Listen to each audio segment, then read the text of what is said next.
All right, what's up, YouTube? Welcome to another Mike and Thomas at the movies. That's actually what I called this, Mike and Thomas at the movies. Thought that would be an interesting title. Ooh, somebody's loving his beer. Do tell, do tell. Well, I bought these a couple days ago. It just came out maybe Wednesday or on Tuesday. I don't know. This week, my wife saw that they had released this one in you call it cherry bomb. It's sort of a fruited sour with cherry, pineapple, a few things I don't remember that she wanted.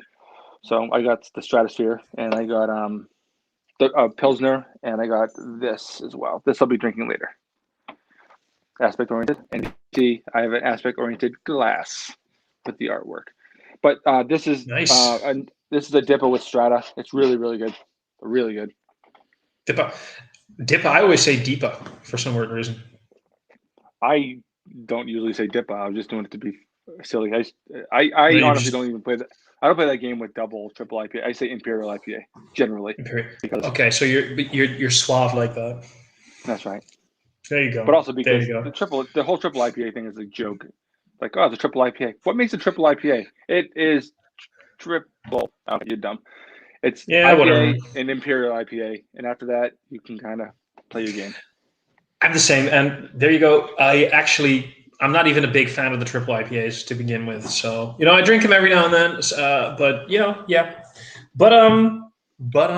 I'm actually on fucking Veltins, some actual German Pilsner, and I like this because it is kind of macro. Of course, it's a macro Pilsner, but it doesn't have like malt extract or hop extract. It's like malt, it's hops.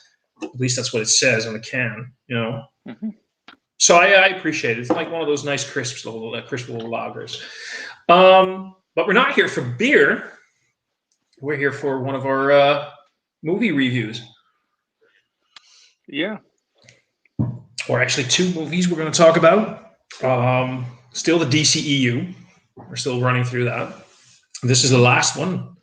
After this, we've finished the DCEU for now anyway. I mean, they're still making some movies, or so they say. I don't know. We'll see. But yeah, that's there's some people watching, by the way. We've got Thijs saying good evening. We've got Window Beer Reviews with Thomas. And please smash that like button. Please do. We always like that. And we got Joe from the Crazy Bearded Beer Reviews checking us out. There you go. Thanks, buddy, for watching. Thanks, everyone. And yeah, let's do this. Let's start off with the first movie in the title, Wonder Woman 1984, or WW1984. Mm-hmm. Never knew there was a World War in 84, but we probably missed something. Wow. Good call. Yeah, good call. All right, I'm clever like that. You want to kick that off? You want to kick off with your thoughts and opinions on Wonder Woman 1984? Why don't you go first on this one?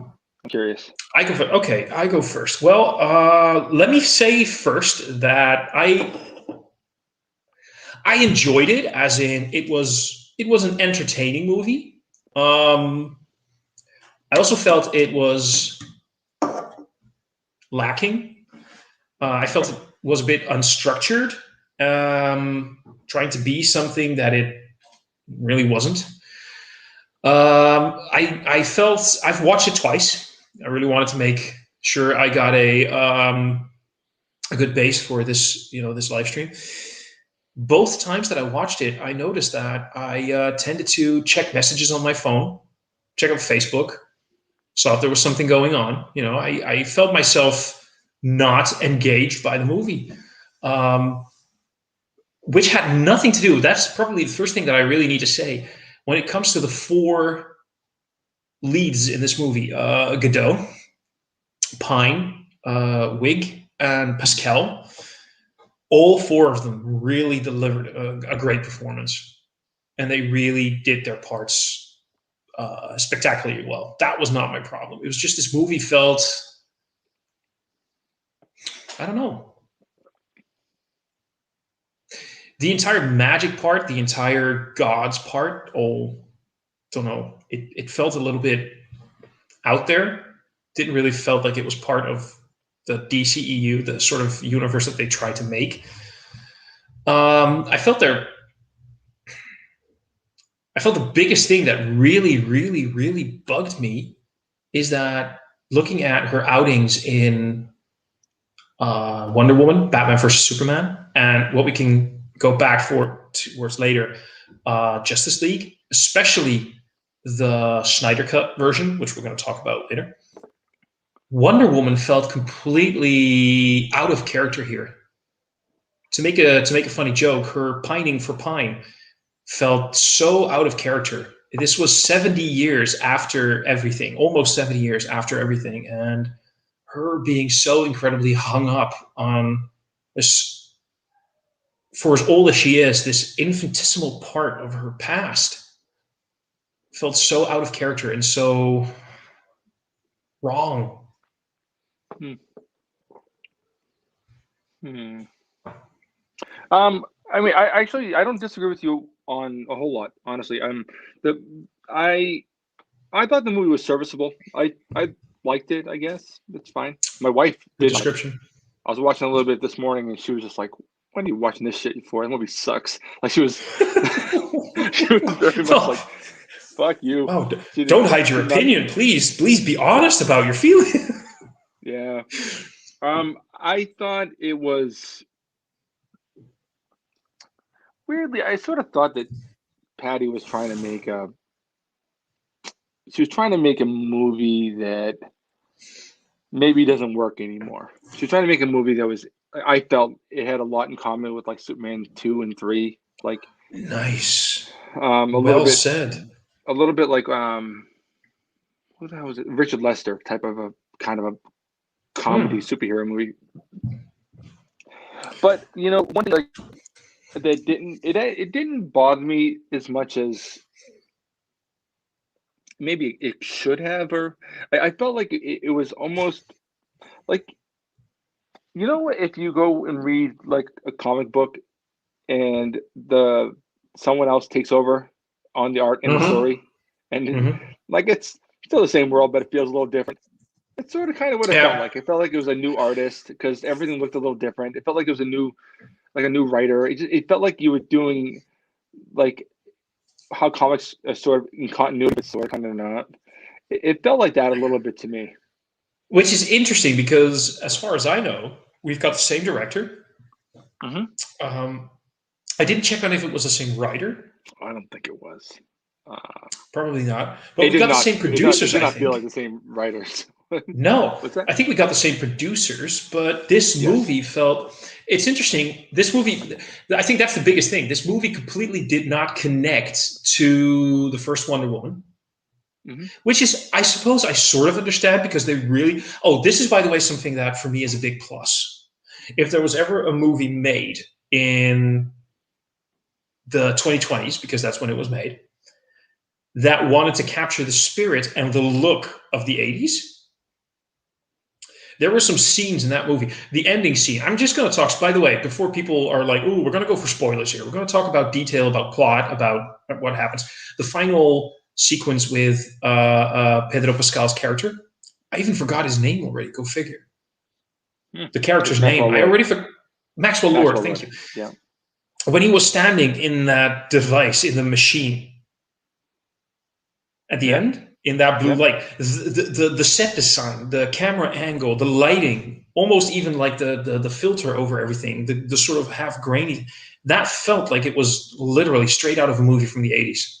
And I felt a lot of scenes in terms of camera angle, in terms of lighting, they really captured not just the vibe of the 80s, but a movie shot in the 80s. I do really appreciate that. The wardrobe, music, mannerisms, everything felt like I was watching a movie from the 80s. So I do really appreciate that they nailed that. It's just the thing to me though, Thomas, is I think that certain aspects, especially the first act, felt very much in that vein. I felt like some parts of the end did as well. I thought some of the stuff with Steve, you know, with the outfits and all that stuff felt, you know, distinctly sort of had an 80s kind of look. My weird thing is that none of the movie needed to take place in the 80s. no. Like, as it was written, it could have taken place anywhere. Right? You know? There was no Yeah, it feels like if they're going to do something into the 80s, because they didn't even tie too much into the excess. I guess a little bit, I suppose. But if you're going to do something, it should, especially going to pay the money, you're gonna, because doing period pieces is expensive.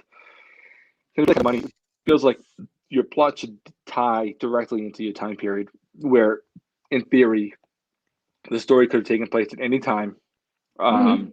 Oh, but we should have required to be, as far as whatever, I don't even know, to come up with an idea. I know But the what you mean. movie, I mean, the movie could have taken place in 2015 with a slightly different wardrobe. You know what I mean? As far and as it like would have the still been the plot same didn't matter. movie. Yeah, Yeah, the plot didn't this matter. this it all felt like. I mean, be honest. Thor Ragnarok did it first, where they wanted that 80s vibe with music and everything, and the coloring, like the coloring in the color palette in Thor Ragnarok really played back to those Kirby comics, in terms of looks and feel and everything. They really want to go to that era again. And the 80s in the last 2 or 3 years have been incredibly popular. Look at music, look at pop music, where they're taking all this sort of, retro aspect towards some of that 80s electronic vibe music that's been going on. And I listen to the radio in a car a lot, so I get that shit. And some of it is pretty good, but this all felt like, hey, the 80s are popular. The DCEU made it work with some stuff from Guardians of the Galaxy and Thor Ragnarok. So why don't we do? Which is what they tried to do with the original not the original Justice League, but the Whedon cut, where they were like, let's steal some stuff from the MCU and see if we can make that work and do that period stuff. And I don't know, it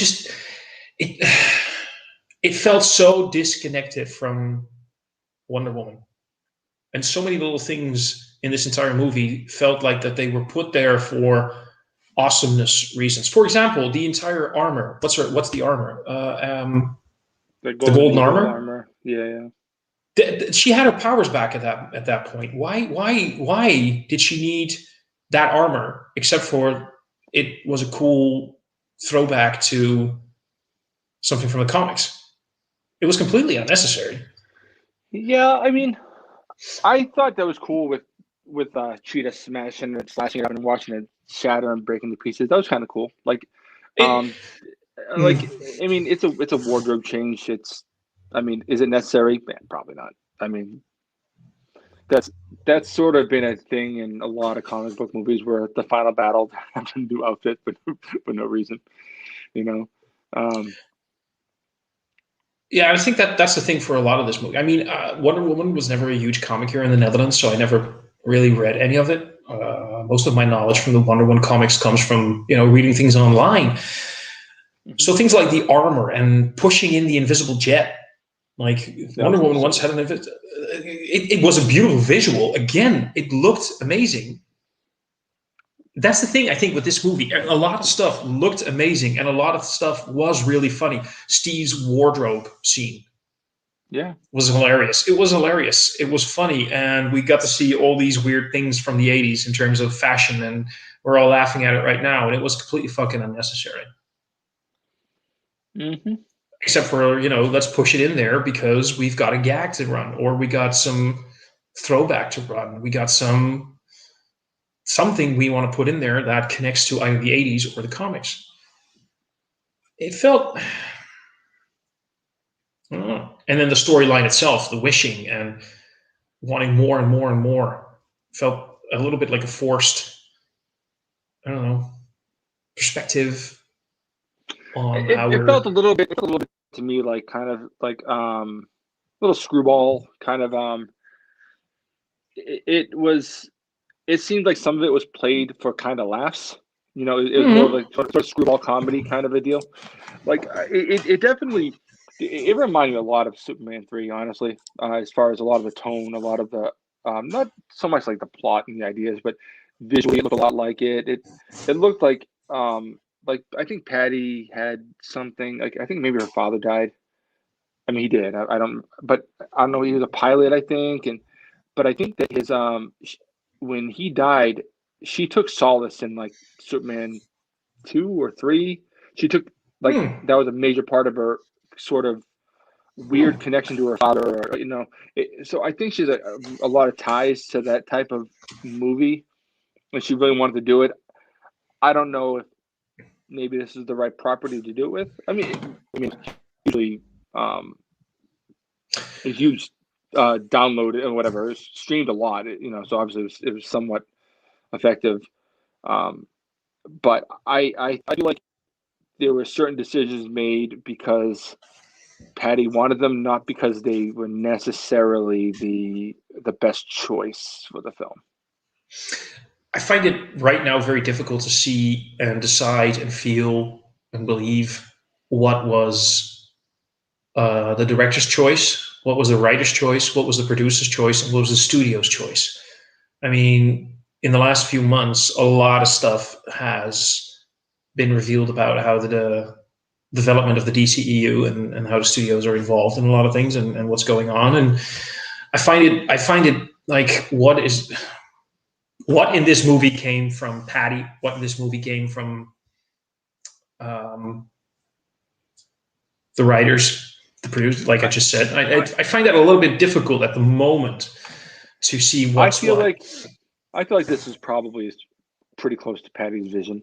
When it first came out, she was pretty upfront with some of the decisions made for the first one that weren't quite up to her, and that she felt this one was allowed to be much more in her hands.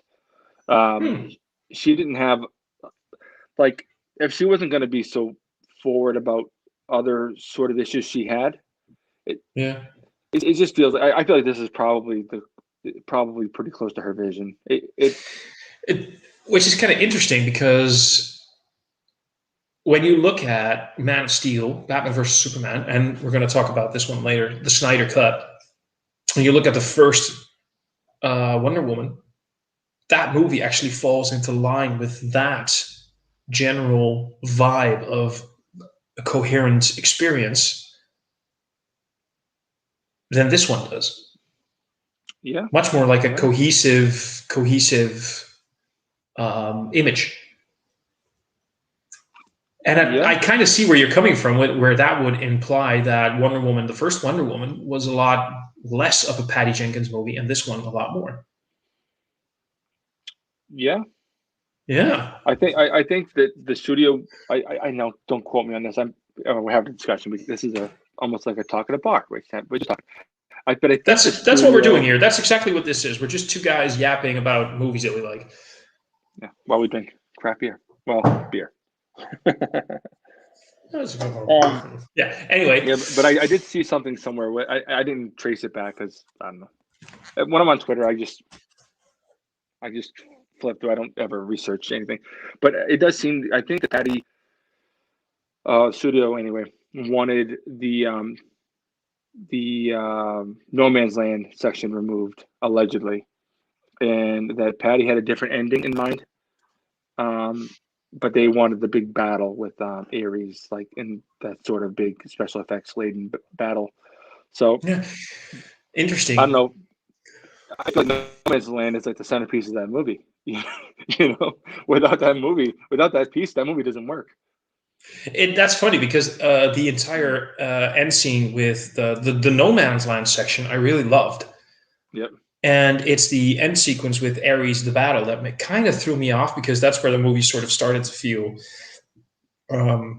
Suddenly, there's this big Greek god creature thing that sort of felt kind of out of tone for the rest of the movie in terms of the CGI work. And suddenly, there's this half Steppenwolf, bad Steppenwolf, by the way, but I'm going to come back to that later. The Nega Steppenwolf. But other than that, I agree with you that the No Man's Land sequences in that movie that's Wonder Woman coming to her own. Yep. That's where she shined. That's where she realized this is where I'm needed. This is where I can make a difference. This is where I stand up for those who can't. And sort of her decision that she wasn't going to be held back. Exactly. Forward, and that's how it's going to work, It's great. It's a great sequence. Great special effects. It just looks good. That's when you get that really awesome theme coming in. And I'm seeing the guitar in the background. Could you? I don't know if I have a pick around. Oh, come on. Shit. Can you? We can wait. You can use the Batarang. That will make it extra epic.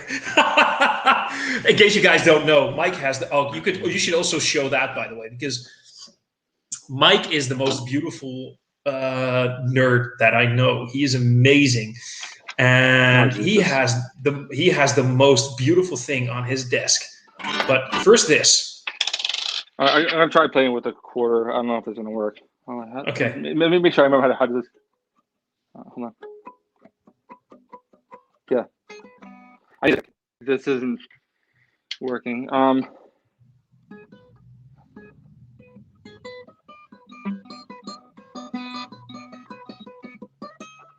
need it. It's not as easy with the fingers. I get it. It's cool, dude. I just love the fact that you're.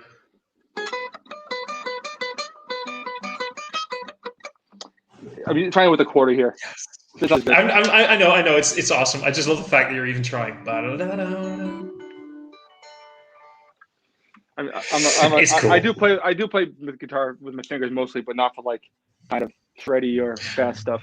No, exactly. This really needs like precision work. But anyway, I love the fact that you even tried, man. That's awesome. That yeah, and there it is, man. 1989, Tim Burton, Michael Keaton.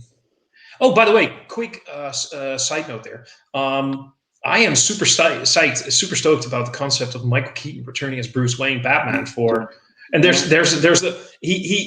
a little bit on the. Apparently, he made a comment not that long ago, a week or two ago, like nothing's set in stone yet. It's still just they're working on it. But if Michael Keaton could return, I don't even need him as Batman. If he returns as Bruce Wayne, like I'm already happy. On here. This is actually sorry. This is my brother's guitar.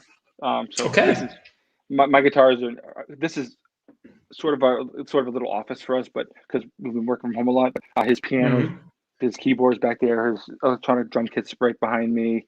Like this is where he kind of comes at night and just kind of plays music. You know, my stuff's all in the living room because I don't give a fuck. I don't give a damn. Don't give a shit. Anyway, go back to Michael Keaton. Yeah, I'm interested to see how they're gonna make that work. I would be happier if they did sort of like animated sequels to his two Batman movies where he just voiced Batman. I'd be happy with that. I've loved Christian Bale, and I really loved what Ben Affleck did with the part as Bruce Wayne Batman. I think they did amazing. I'm not sure Michael Keaton is my favorite Batman ever, but he's the Batman I grew up with. Me too, yeah. Together with, of course, Adam West. I mean, come on. Me too. Yeah. But him, that did you know, by the way, I need to look this up again, but I have the comic book adaptation of that first movie. And those comic book adaptions are usually based on the scripts, not the film, because they have to, make all the artwork. And sometimes they change scripts around a little bit. If I remember correctly, in the original script for that 1989 Batman, when his first introduction as the Batman on that roof, there's that scene where he holds up that hoodlum, and the hoodlum's like, "Who are you, man? Who are you?" And he's like, "I'm Batman." Apparently, in the original script, the hoodlum says, "You don't own the night," to which he replies, "I am the night." Is that true?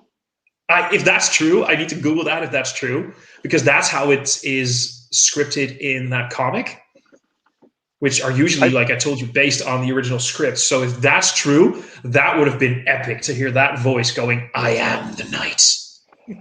I read that comic, and it wasn't that long ago. But I mean, I got a little bit weird. I like if I get in that mood, I read a bunch all at once. So I don't recall that, but it doesn't make it not true. I do have the he was the best Bateman. Good call. Bateman, he was the best Bateman. Well, it's funny because Patrick Bateman is played by Christian Bale in American Psycho. Which is Batman. Yeah, exactly. That's exactly what. But that's literally what went through my head as well. Like he's the best Bateman. Yeah. But what was the point I was making? The script thing, the comic. Yeah, I do have the novelization as well. I think there was some differences. I don't know if I ever read it, but I bought it because someone had recommended it. I don't remember anymore, but yeah, I have certain things that are definitely like, for instance, even weirdly, if you're going to do a movie and you're going to have like toys and everything, they need to have all the pictures. They need to know what they're like a year in advance, way in advance, or maybe longer. So like the original look in Wonder Woman 1 with Ares is to me way more badass than the one we got in the film. Which it was fine. I mean, it looked like Ares. It's not like, you weren't going to mistake him for someone else. But the version that they had designed in the artwork was way cooler, and that's the toy they got released. Was a way cooler looking Ares to me. This is what you see a lot. Yeah, I remember a lot of this from when I was a kid. There was the how old was I? I was 11 when Jurassic Park came out, the first Jurassic Park. And a lot of the toy sets were based on original scripts based on a novel. So there were toy sets that were based on things that happened in the novel that they wanted to happen in the movie, but ultimately. So you see that shit a lot. Speaking of, by the way, completely sidetracked here. I love weird trivia. Did you know that He-Man was created because what was the toy line that did He-Man? What was the toy line again that made He-Man figures? Was it Mattel or was it Kenner? I think it was Mattel. I think it was Mattel as well. The thing is, they got the rights to do toys for Conan. Yep. And they started making all the Conan figurines with the way He-Man looks and everything. And then they realized that this was an R-rated, super violent rape, nudity, necrophilia, cannibalism movie. And Mattel was like, no. We don't want to be associated with that. So they created He-Man and then made the He-Man cartoons because they still wanted to have this burly, sort of male heroic action figure thing going on. I still haven't finished it, but there's this Power of Grayskull documentary on Netflix. Right. It was Mattel. Yeah, it was Mattel, right? Yeah. So that's how just because we were talking about toys, that's how He-Man was created, because they were going to do the Conan action figures, and then they realized, but we still want to make action figures based on, because they wanted to compete with Kenner, who were doing like amazingly well when it came to action figures and stuff like that. Sorry, that was just my mind. Right? Yeah, they were. Kenner did the original Star Wars line. I used to have some action figures, the original Luke Skywalker and everything. Anyway, that was just my mind sidetracking to shit, and we've been sidetracking for a little bit. So let's get back to Wonder Woman. We talked about some negative things. What's one of your more positive? Well, I thought that Kristen Wiig as Cheetah was awesome. I mean, she did so well. Yeah. Oh yeah. Yeah. Her. Go ahead. No. Sorry, I interrupted you. I'm sorry. Yeah. No. I thought she was incredible. I thought the casting was very strange when I read it. It's a weird choice. But I've seen her do drama and everything, so it wasn't. It didn't seem like it was out of her abilities. But definitely a weird choice because she's most famous, obviously, for Saturday Night Live and sort of comedy. Bridesmaids and stuff. Yeah. But I thought she was perfect as Barbara Minerva. I thought she looked good once they kind of animalized her. I don't even know how you want to do it, but I thought it was awesome. I think she could have used a little more screen time probably, but I thought she was awesome. Yeah, probably as soon as she really became Cheetah, she was kind of cheat at screen time. Yeah, I had to do that one. I'm sorry. No, I think that I think that if this movie actually really showed what a diverse actress she is. She went from both drama moments to small introvert moments. You could see these small little moments in her facial acting, her body language. She's a very physical actress. You can tell. She really knows how to work with her body as well. Going from the lanky, insecure, I don't know how to walk on heels woman to this powerful entity that owns everything about her, her physique, her way of moving and everything, to this nearly predator at the end, this apex predator. She said it herself, apex predator, when she became fully into her own. And I think that her strongest moments are her standoff in the White House against Diane. Oh, interesting side note, by the way. Have you noticed that in none of the movies that she's in, Wonder Woman is called Wonder Woman? She was finally Where? Justice League. Oh, Zack Snyder's Justice League. Wait, did she? Was she? I don't recall that. Where? Yeah, no, she doesn't get called it to her face. But when Barry and Cyborg, whatever his name is, when they were digging that grave, he says something about, do you think Wonder Woman would like a younger guy or something? He says, yeah. Oh, did she? Okay, well, anyway, I think that's, by the way, funny, because as far as I remember, the Flash is never called the Flash. Cyborg is never called Cyborg. No. Even Superman is often referred to as Clark or Kal-El. Yeah, but he is called Superman though several times. He is called Superman. Yeah, he is. But it's just funny that I just thought that was something interesting, that a lot of the times in these movies. But anyway, her standoff with Diane in that scene, that in the White House, that was so well done. That was so well performed by both of them, by the way, because you could really see that was where Diane was starting to feel her vulnerability. Mm-hmm. That she was becoming more and more aware of the fact that I'm losing my abilities, I'm losing my powers, I'm losing my strength. And that entire sequence of determination from both sides, where one was fueled by so much confidence all of a sudden, while Diane's determination was fueled by her insecurity, but the desire to want to still do the best that she can, was one of the most beautiful, well played out scenes I felt in the movie. Yeah. So definitely loads of kudos there, and I felt Pedro Pascal did amazing as Maxwell Lord. He really played that '80s Bond villain almost, with a little bit more heart and depth to him. Because when we see him as, especially at the end, but when we see him with his son, we see the heart. But when we see his pure Maxwell Lord wishing stone persona, he is just such a fabulous, over the top, almost, dare I say, Gene Hackman overplayed 80s villain. A little bit, yeah. I liked it. I love that. You know what's funny is Peter Pascal, I think he kind of hit his big role was something with Game of Thrones. I don't watch the show, so I don't know. Me neither. The first thing I remember him in specifically was Kingsman Part 2. He was ended up being also the villain of the movie. But I found out later, like, there's other roles I've seen him play that I didn't really realize were him. And really, there's one that makes me laugh, and now I can't unsee it ever whenever I look at him. It's in Buffy season 4, the opening episode.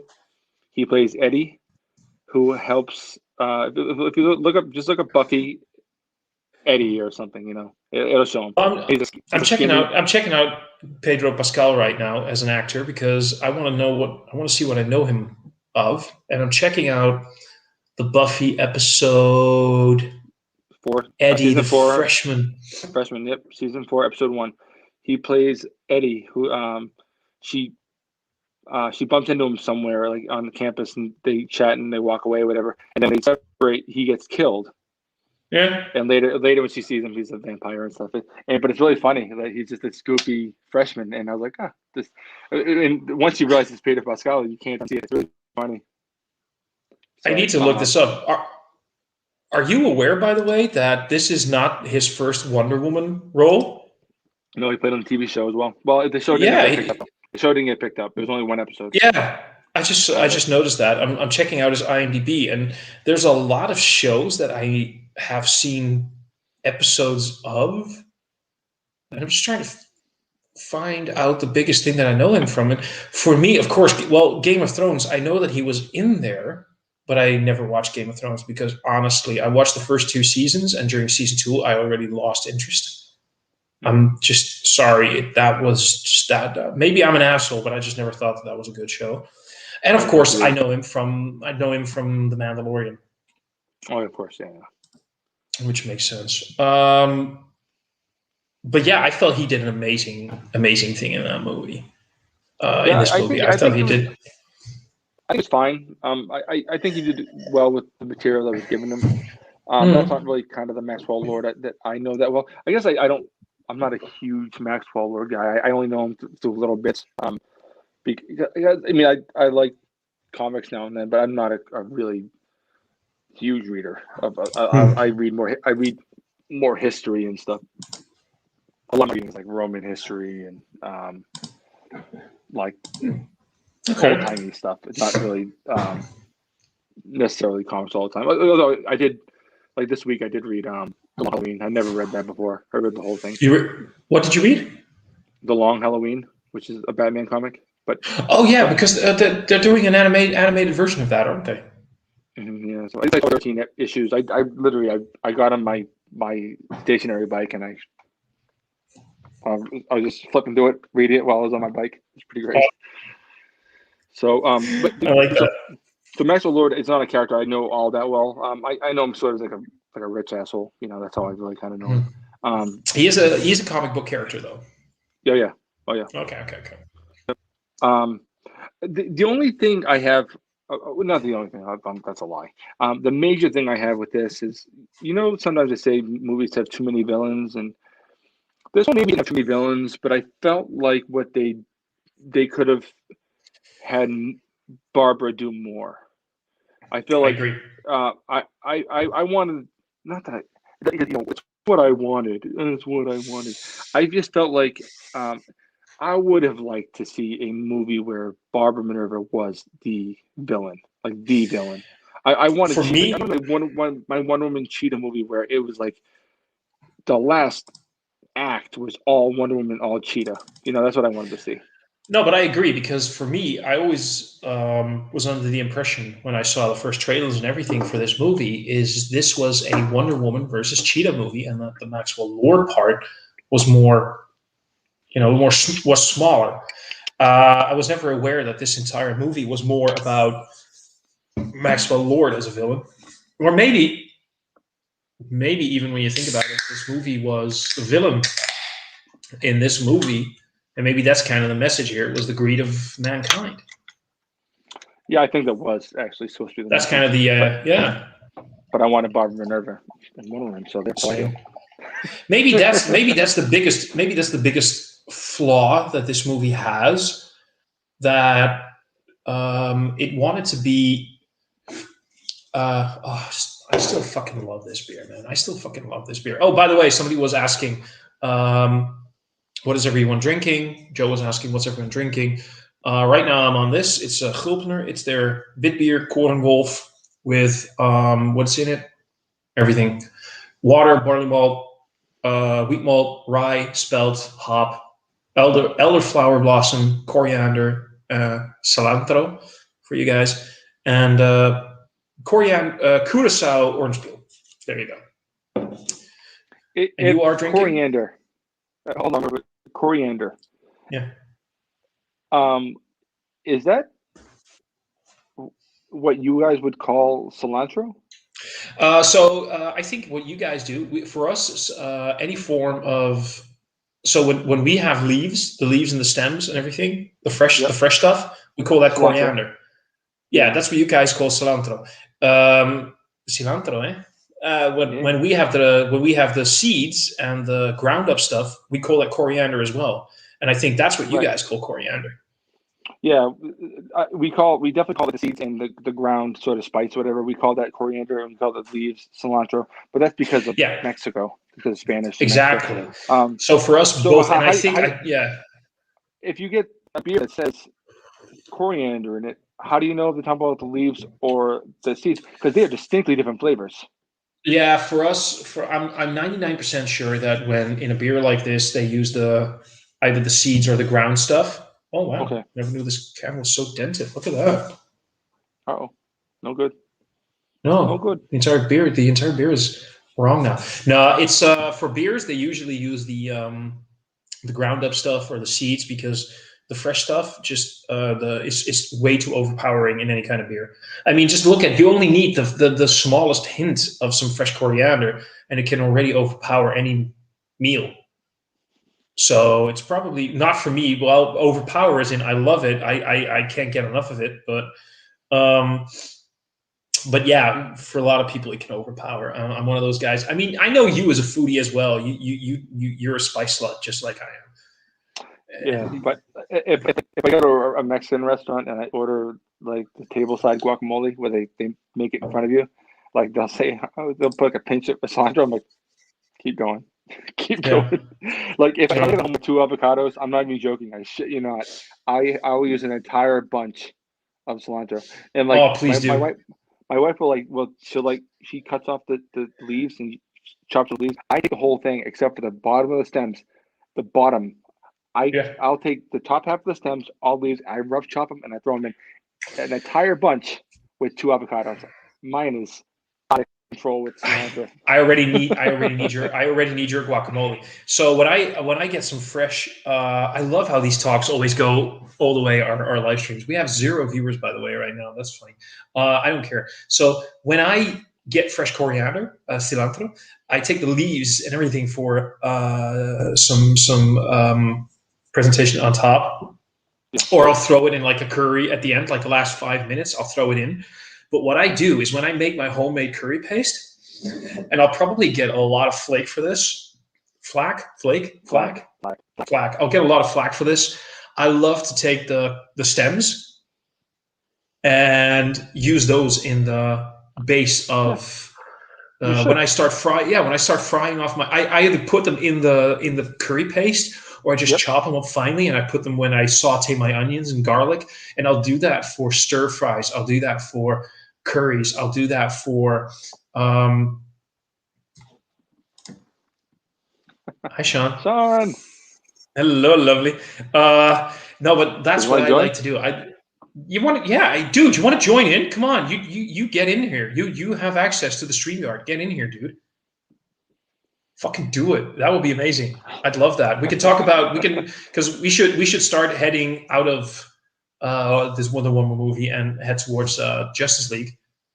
Oh, maybe I don't count as a viewer because our account is connected. Could be, but dude, get in here. We can talk about the Snyder Cut. Let's do it. Get in here. We'll talk about the Snyder Cut. It's gonna be fun. I miss you, man.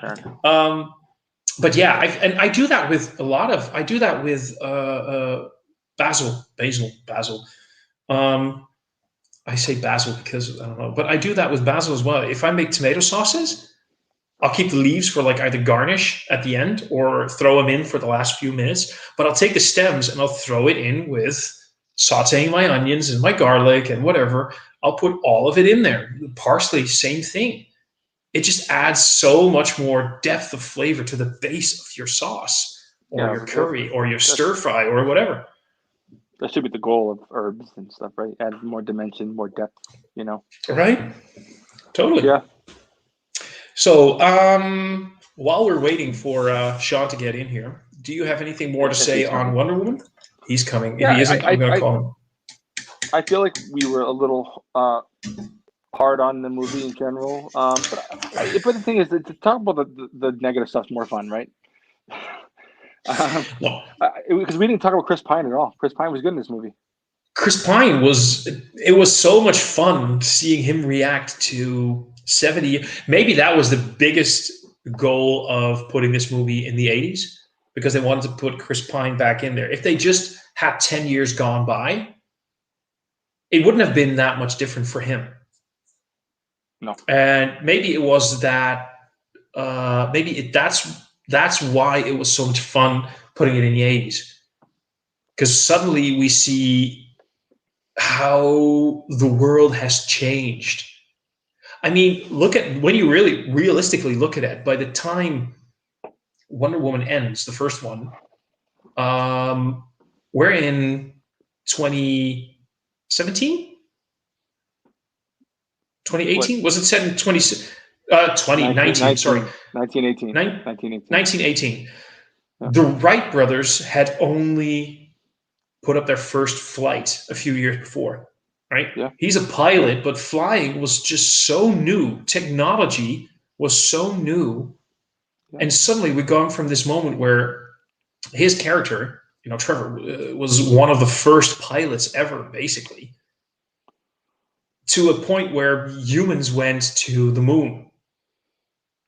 And we have TV, and we have... That's the only thing that I found a bit weird, where he's like, I found you through the phone book, at least that's still a thing. Phones were very, not so much a thing back then for him. Phones would have been iffy. Well, it depends. I mean, if you're in like a major city, it would have been a thing.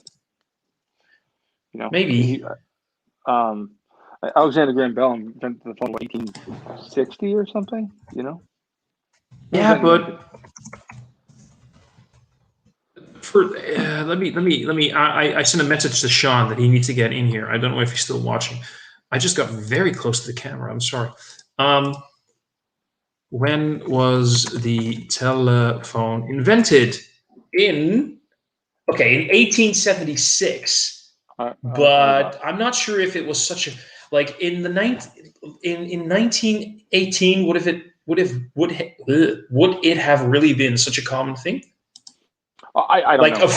A phone book. I would say probably not, but I don't know. So anyway, at the same time, but the thing is, if you think about, like, you say, oh, we have now we have electric cars. The electric cars predated combustion engine cars. So they had an electric car in 1880. It existed. So it's true. There are certain things that just don't seem, they seem sort of paradoxical, but sometimes they are true. And I'm not going to Google phone books. I don't give a shit that much. But I kind of want to. When was the phone book? I'm going to do it now. When was the phone book invented? Well, it's not really an invention, but... Oh, fuck me. First published on this day in 1878, the telephone directory, widely considered to be the absolute first phone book, was nothing but a sheet of cardboard with the names of both private people and business who had a telephone. But okay, so basically, yeah. Sean said I'll be here in a minute. Awesome. We'll wait for you. Oh, that's cool. You can take all the time you do. Anyway, so we're going to wait for Sean to be here, and then we can go into the Snyder Cut. But yeah, there's a lot of positive things to say about Wonder Woman 1984, and it really was very... What did you think about the final scene with Diana and Steve?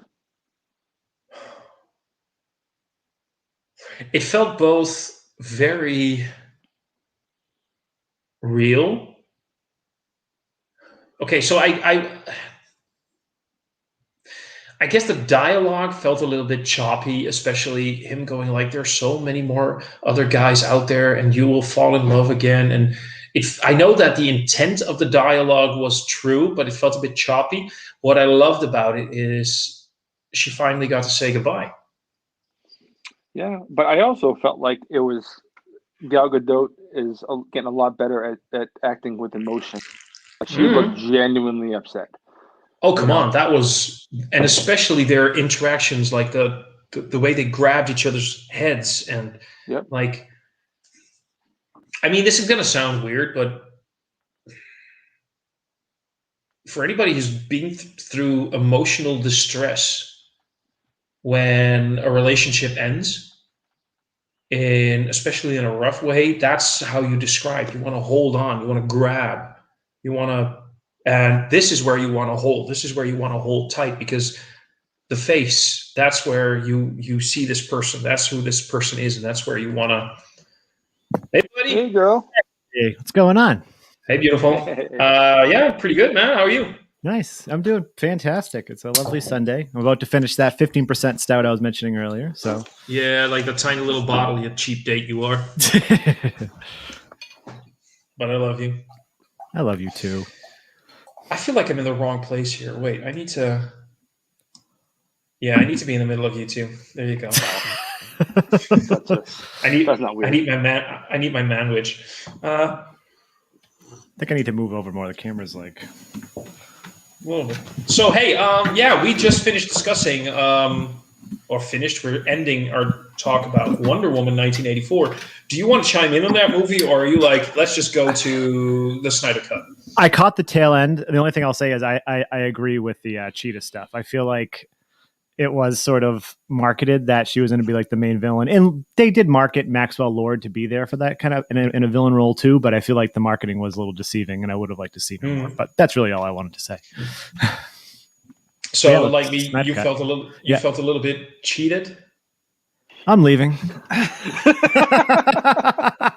had to do it. I had to do it again. If you hung up and walked away, I would have driven to Lowell and give you a big high five and driven back.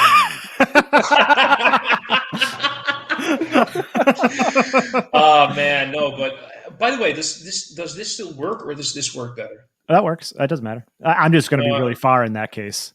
Yeah, no, this works better. Yeah. Yeah. So, because you've got like 30 minutes for this, Snyder Cut. Yes. Who wants to start? I'll have Sean start. He has to leave the soonest, and plus, he's probably able to get him involved a little bit. Cool. Mm-hmm. So I loved it. First off, I planned my entire kind of day months in advance. Like I told my wife, I was like, I'm waiting till the sun goes down. And I've told the story to Mike every time. He's probably just really, really bored with it. But we have a skylight in our living room that makes it near impossible to like watch TV or do anything in the middle of the day, because like it's just so much sun's coming in, or like if it's a dark scene, you can't see shit. So I'm like, so I told Carrie, and she was working at the salon that night. I'm like, that night around 4:30, once the sun starts going down, I'm giving Kaylee her tablet, and I'm going to be a really bad dad, and I'm going to put on a 4-hour movie. I know exactly what you mean. I have the same thing here. I have the same, but with the living room, the sun is right in the living room. So during the summer, like the late spring and the summer, during the day, I can basically just forget watching any kind of TV. Yeah, it's impossible. It's like after 9 p.m. and I'm like, oh yeah, let's. Yeah. So I get you. Yep. But so I started it, and then I watched it at I think I started around 4:30 or 5 or something like that. And it was so good. I was just so excited. Everything worked. That I was a little weary going in, but like after the 4 hours, I literally was thinking like I could go longer. I could have more of this. I've seen it 3 times. I'm about an hour and a half into the black and white version, or the gray version. You have that already? It came out. Oh, you don't have HBO Max. It came out 2 weeks after, maybe, right, Mike? Ish. Oh, wow. It's cool. I'm definitely going to finish it, but I've been watching it. Like I'm an hour and a half in, but I've been watching it over the course of like 2 weeks. Like I've usually been watching it like when I'm on the treadmill and stuff. It looks really cool, except I just got to the scene this morning, like the big battle scene, and like the Green Lantern scene just kind of falls flat, because when you see a Green Lantern, you want to see a fucking green Green Lantern, not a gray Green Lantern. So I'm like Green Lantern. Yeah. But no, overall the movie was fantastic. It elevated everything that was good about the small parts that were good about the theatrical cut. And I guess there were a few parts that I kind of wish were still in the theatrical cut, even though I know there are more Whedon editions. But like the race scene. What was the other one we talked about, Mike? There was one more big scene that we both. Oh, you mean the end scene? The Superman. Yeah. I still think that's one of the few things that I felt was I liked that scene. I liked that one too a lot. Yeah. There was one more that I really liked. I can't think of what it was. You like the Batman scene, you said, right? Oh, the opening Batman. Duh. Yeah, the opening scene of the theatrical cut with Batman in that thief. Like that was great. Oh yeah, like when he hops into, like when he's all tied up and he hops into Yeah. like, wow. I thought that was great, but I get why Snyder wouldn't want to kind of keep anything weaving in. Because as far as I know, none of the Whedon stuff made it into this movie, right? It didn't. No. No, makes sense. Yeah. It's just crazy how much footage was actually shot that they just left. It's weird. Floor. What was for you the biggest plus of the Snyder cut? Probably a mix of Cyborg's backstory. That was a good addition. The Barry Allen stuff with Iris was great as well. And just seeing the Batman's more Batman is always great, right? And then do you know by the way why the Flash was capable of shattering that glass, that window so easily? Yes. Yeah. Yeah. Windows doesn't support Flash anymore. I love that meme. Yeah, I still love that one. I had to just put it in there. No, but I agree. I agree on all of those. I actually have. It's not like it's the best thing about the Snyder Cut, but it kind of is, and that's Steppenwolf. Looks way better, yeah. No, it's not just the way he looks. He is so much more of a developed villain. Oh yeah, he's like has a purpose, right? Like with in the original cut, it was just like he was just this big dumb monster villain thing. Like he just was like, I'm big, I'm strong, I'm gonna destroy you, and that's pretty much what it was. There was this small moment where we finally see his first interaction with Darkseid, and he basically throws down his armor. Yeah. Even though Darkseid isn't actually there, he makes himself so vulnerable to this creature. That's for me that moment where you realize he's so beaten down and submissive and lost as an individual towards this megalomaniac. Yep. Who overtook him. And it finally, I mean, it's not like he's still not at the Thanos Loki level of awesome villainous. But it gave the movie so much more depth, much more drive, because there wasn't just this monster to defeat. There was this villain to take down. Yeah, and who actually had a purpose and like kind of a reason why he was doing what he was doing. So which makes him even more dangerous. Mm-hmm. So yeah, no, I love that part. Mike. I loved Mike's face when you said the Loki Thanos comment. Yeah, I saw something happening. I'm like, oh, did I just fuck up? No. I just think that what they were able to do with Steppenwolf in this one was weirdly make him more threatening, but also more vulnerable. You know, somehow, like, you know, the bit where he's talking to Desaad, and he says something like, you know, you could have been at the feet of the master, or, you know, but you, you fucked up. I forget what he said, but he said that, I slaughtered the men who sought to overthrow him, and I wonder if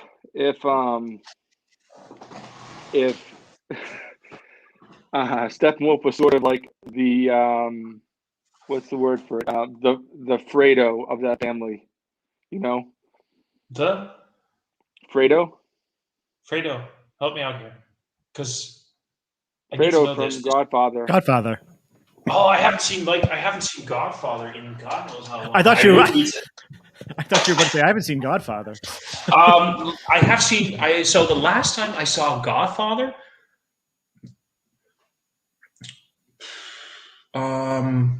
13 years ago. So what you need to do is watch the complete saga as a rewatch.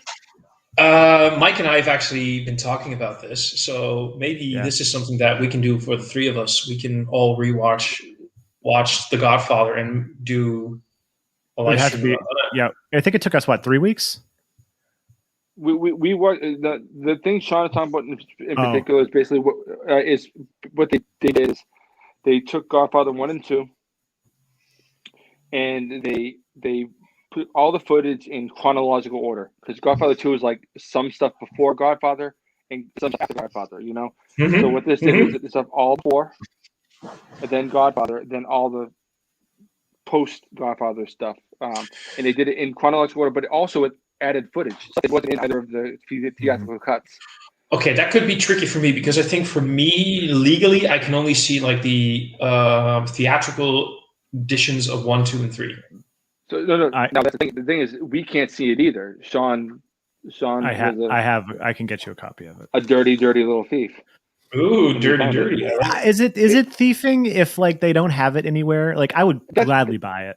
That's definitely my point. Like you know, I do make jokes about people who steal music and movies and everything, but there are even when I was deep into my and I'm still there, deep in that fuck people steal music and stuff and steal movies.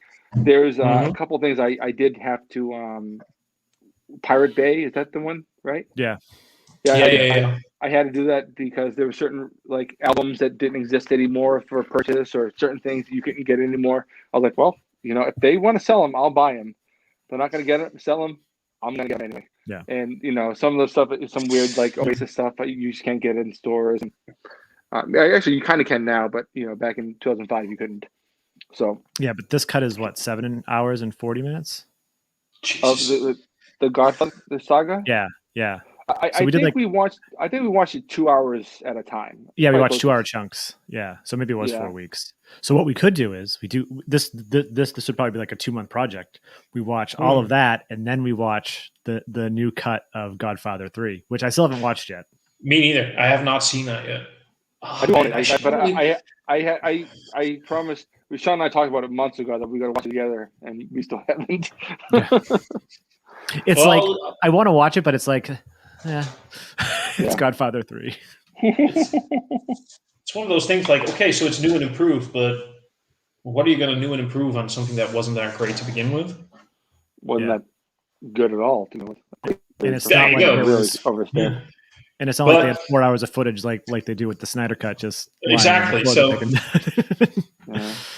but speaking of the Snyder cut, because I think, like Sean said, Mike, you had a comment about my comment on Loki Thanos' level of villainous.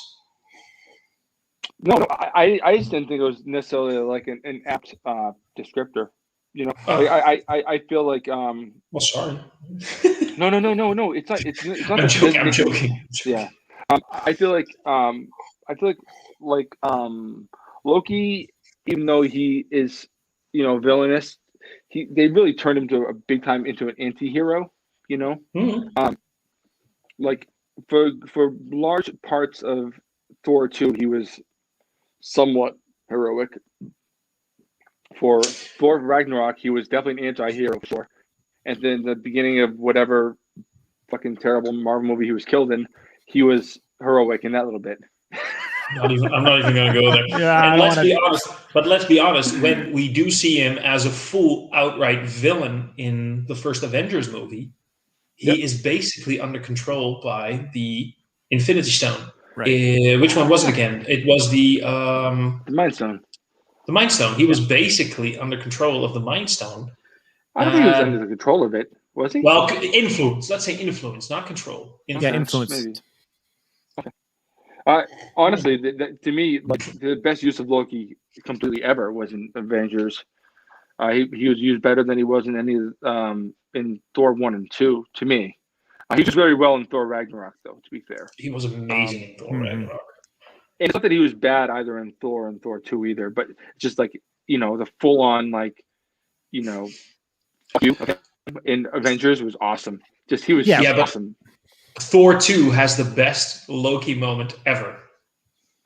Well, where they punch through where they punch through the gateway into the Dark Realm with the boat, with that ship, and you hear Loki going, "Ta-da!"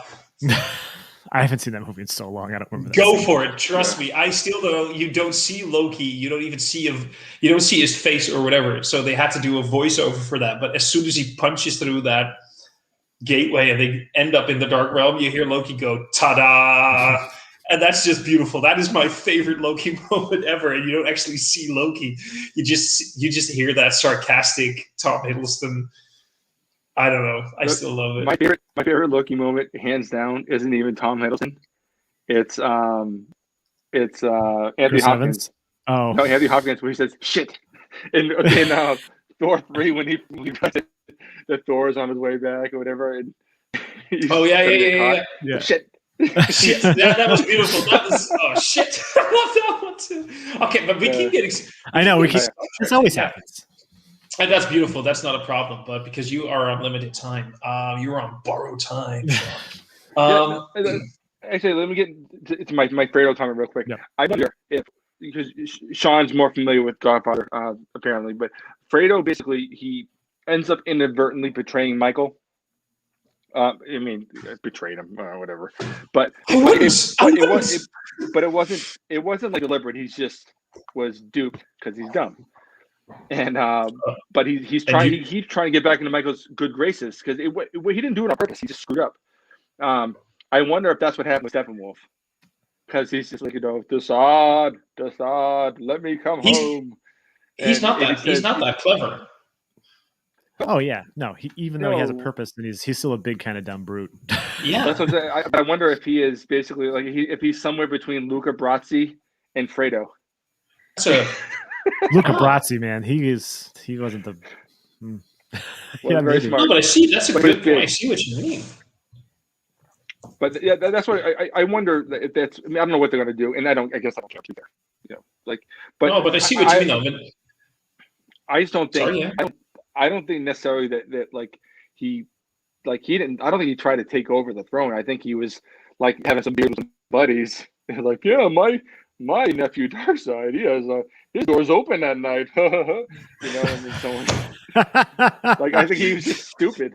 I don't think he was trying to take over the throne. I think he was just retarded. A little bit. I mean, come on. He felt so proud of himself for finding the anti-life equation.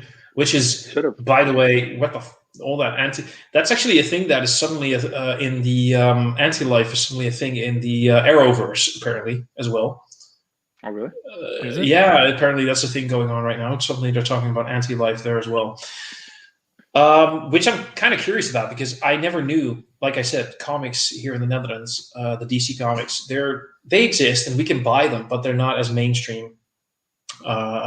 As they are in America. Comics aren't that big here. So the entire anti-life was, I had to Google that. I never knew that was such a big thing. It's a big side.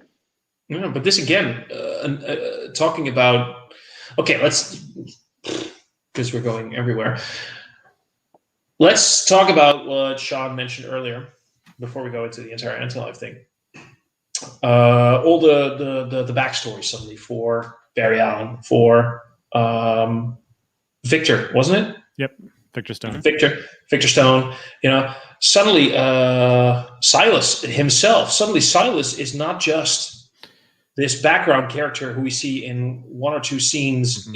He's integral to the entire development of the plot.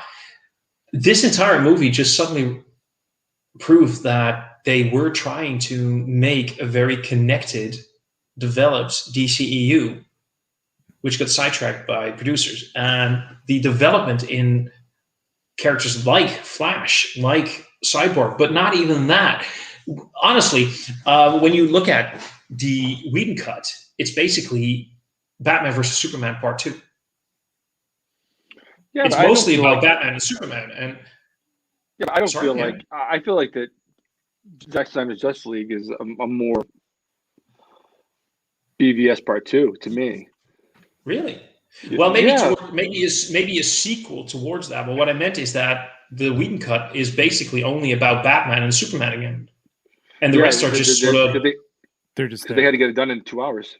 Yeah, exactly, and the rest of the characters, Yeah, Superman also came back way quicker in the theatrical cut. way quicker. Like I was when I was watching the Snyder Cut, I'm like, when the fuck is he coming back? It's like there's like an hour left in the movie. Well, but it worked. I feel like he weirdly has the same amount of screen time in both of them, but one's 2 hours and one's 4 hours. Yeah, it probably just feels it feels different. Yeah, that makes sense. It does. I do, by the way, really appreciate the way that Clark as a character and Superman as a character are both treated so much more. I don't know. The way he came back in the Whedon cut was just like, he's there, he fights, end of movie. Yeah. And there's so much more. He's angry and like, yeah. Do you know what what moment really broke my heart is he's standing out there in that cornfield, right? And Lois approaches him and he just turns around and he says, I'll take that as a yes. Yeah, that I don't know if that was in the theatrical. It was in one of the trailers. So,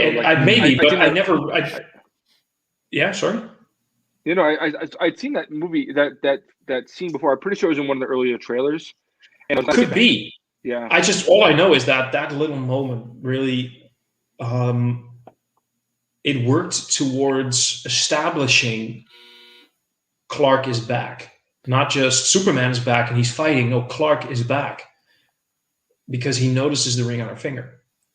You know, I'll take that as a yes. And I love that little development. It was small, it was subtle, but I liked it. And it just, again, this is what the Snyder Cut does to me. It focuses on, Sean, I don't know if you saw how Mike and I were talking about that, but I mentioned earlier that, except for apparently one moment in the Snyder Cut, Wonder Woman is never called Wonder Woman. She's always called Diane. Right. They never say the Flash or Cyborg. It's always Barry.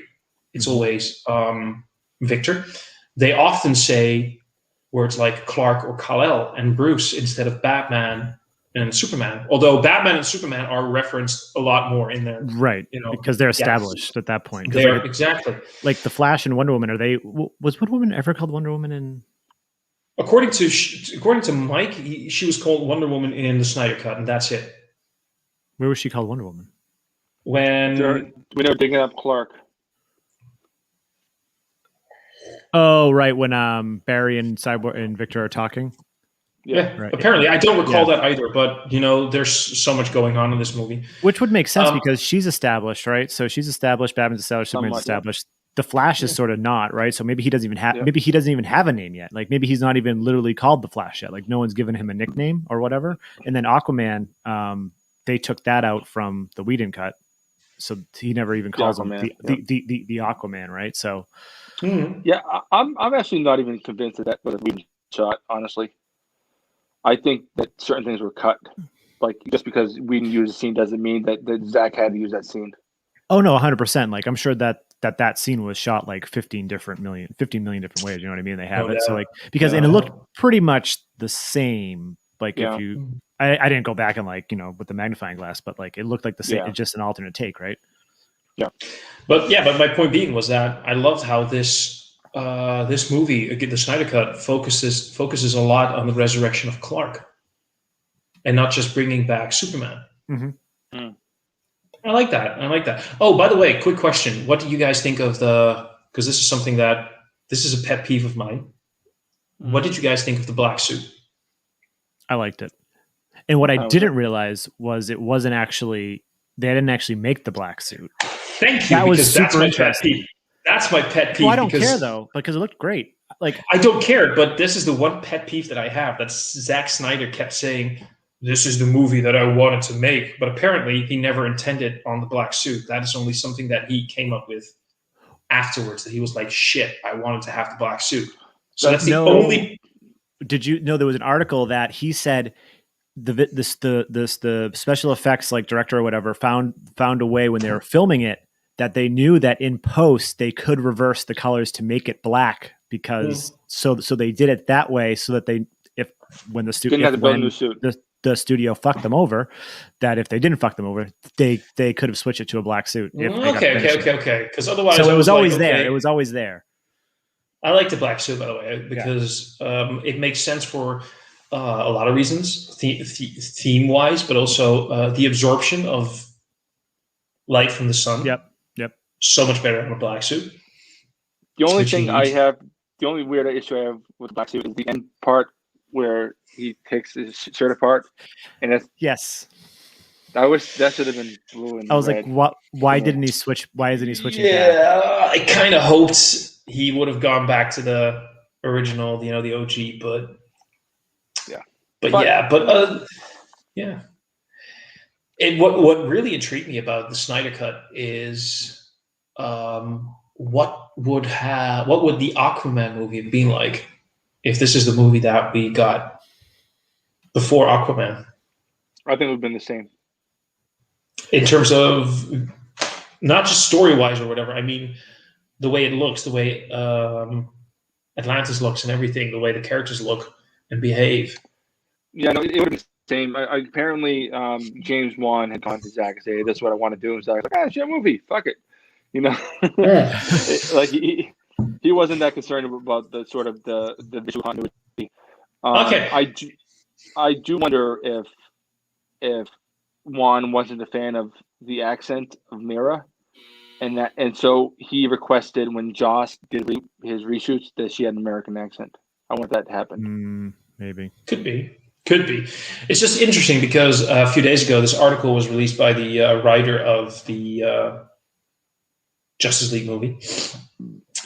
How he just basically constantly had to text and email and call people about what is this like? What does this work like? What's going on here? He knew nothing about the backstory of Wonder Woman. The movie was still in development at that time. He had to ask so many questions about Aquaman. Literally, he had to ask, do people talk underwater? Can they talk, or do they just mime, or what did they do? Do they have a sign language? How do they communicate? I need to know these things because you guys are asking me to write stuff that isn't even out there yet. What's going on? Yeah, he was not a comic book guy, Terrio, as far as I understand. Yeah, but even if he's not a comic book guy, I mean, he was talking about the EU version of this, right. The expanded universe. Like he needed to know about the movie versions of what they were doing, and he was just basically told, "Go write this movie, which has characters that aren't established yet. We don't know how their universes work. We don't know anything. What's the island called again for Wonder Woman? Themyscira. He didn't even. That wasn't even established yet, and he had to work. He had to work with creating, or at least working with a backstory for a character that didn't even have a backstory yet. Several. He was basically told. Even the version that they were going with for that movie was that she's been in man's world since the 1860s. Yeah. Where she was fighting like some Crimean War, so something, I don't know. But like, remember? the photograph with the decapitated. Yeah. That was awesome picture. By the way. Yeah, but really weird, really out of character, and I don't think so. To me, I mean, I apparently I don't read all the same comic books as other people, but I've seen Wonder Woman like murder people for real. Yeah, there was a graphic novel like. I'm gonna say a few years ago, but I'm pretty sure it's way longer, like 10 plus years ago, where like the opening scene was just like she was fucking brutal. Oh, but okay, that could be because again, I don't know a lot about these comics, but there's one thing that I always hate. I hate this with a passion. I'm a huge Batman fan, and there's one thing that I always hated. As soon as a new Batman movie came out, people were like, "That's not Batman like the comics." Fuck off! Like go in your corner and cry like a little baby. But there have been so many incarnations of all of these characters, so many different versions. Literally, the first time we ever see Batman on a cover of a Detective Comics, he has a gun. He has a gun and he kills people. And people are all whining about how Batman doesn't kill. I mean, this is literally the first established character trait of him. He has a gun. He kills. Deal with it. So so many different incarnations of all these characters, and then people starting to cry about this is not this. Well, maybe you fell in love with this particular incarnation, but that doesn't mean that in other versions this character doesn't do these things. So when I said like it felt out of character, that's because Wonder Woman to me is mostly a cartoon I saw like in the 80s and what I know from these movies, because Wonder Woman comics here are basically not a thing. Because even her movie, the 2016, 15, whatever the movie came out, I don't know, 2017, I think. I mean, she kills people in that movie. You know, it's like not. Oh not yeah, very... like she was like throwing grenades into fucking trenches and shit. Like, yeah, those people died. The person who she thought was the villain, she put a sword through his chest slowly. Yeah. She put it through him slowly. You know? I love how a lot of people are like, Batman doesn't kill. Look at Batman versus Superman, the thugs in that warehouse scene, right? Oh yeah, they're all dead. All dead. Those are all dead. And the same thing, like I don't want to. Some of them. 89 Batman. 89 Batman, the same thing. Entire factory full of people. Oh yeah. Go to innocent Wonder fucking Woman people. Yeah, go to Wonder Woman 1984, the one we just discussed earlier. In the opening scene in the mall, where she ties the robbers together and she drops them on a police car like that. Well, that impact alone. To be fair, they still looked alive. They still looked alive, but when you honestly, that impact alone, dropping 3 or 4 guys tied together, from looking at how that police car got shattered, they had to have been dropped from such a height. Yeah. I'm sorry, but you don't survive that. So No. I saw it on screen. They were alive. Yeah, they were alive. Oh yeah, they piped in some like groaning sounds just to signify that they didn't die. Listen, they may never walk again. They may never be able to use their fingers again. Yeah. No, but I that's just exactly. Yeah. So there's the comic interpretation and everything, but this is the thing. First of all, especially if you want to be silly in comics, it's silly. That's not a word, but if you want to be particular, you can make anything work. If you try to do things and try to make it somewhat real, you can't put the same limitations. First of all, and I don't think it was ever like established, period, that Batman is, doesn't kill in a way that was extremely concrete until the Nolan films. I mean, I know the Jean-Paul Vallee version, where he was a fucking murderer. Yeah, but but it was literally established there because he at one point I remember somebody that very explicitly, and Robin, Tim Drake, I believe it was at that point. Yep. Yeah, Tim Drake was shocked, and he got in touch with Bruce, who at that moment was rehabilitated and was at no point interested in being Batman anymore. Yeah. Where Tim was trying to convince Bruce, you need to come back because he's killing people. And Batman, and that was Tim Drake's raison d'être to get Bruce back. Batman does not kill. That was the Bane storyline there. The Bane storyline. Yeah. That was Tim's motivation for getting Bruce back was Jean-Paul killed, and Batman does not kill. That is one of the most, and there have been more points throughout comic history in several incarnations where Batman doesn't want to kill, blah, blah, blah, blah, blah. It's all very shady. Yeah. But that's the most defining moment for me in the comics where it's established in that incarnation anyway, Batman does not kill. Because Tim was so upset, but then again, so many. Wasn't it Frank Miller's post-apocalyptic Batman story? Dark Knight Returns. Yeah, where basically he just drops them left and right. That is a little overstated. There is a bit where it is implied he ends up killing someone. It was actually they sort of mimicked a little bit of that part in the Martha rescue. Really? Oh, right? Yeah. Martha. But I think there's no way, like even in the comics, like, and I know like it stops at a certain point, but like some of the injuries he gives these guys, like you're telling me that 100% of them survived all their fucking injuries and there weren't complications in the hospital later? No way. Right. like when he's fighting somebody, or he's fighting a bunch of thugs and he's throwing batarangs fucking left and right, like it doesn't hit something, and like, oh, the guy was alive when I left him for the cops. I mean, doesn't mean he didn't dude, die in the hospital later. Thomas, have you seen the Badman? Not Batman. Badman shorts.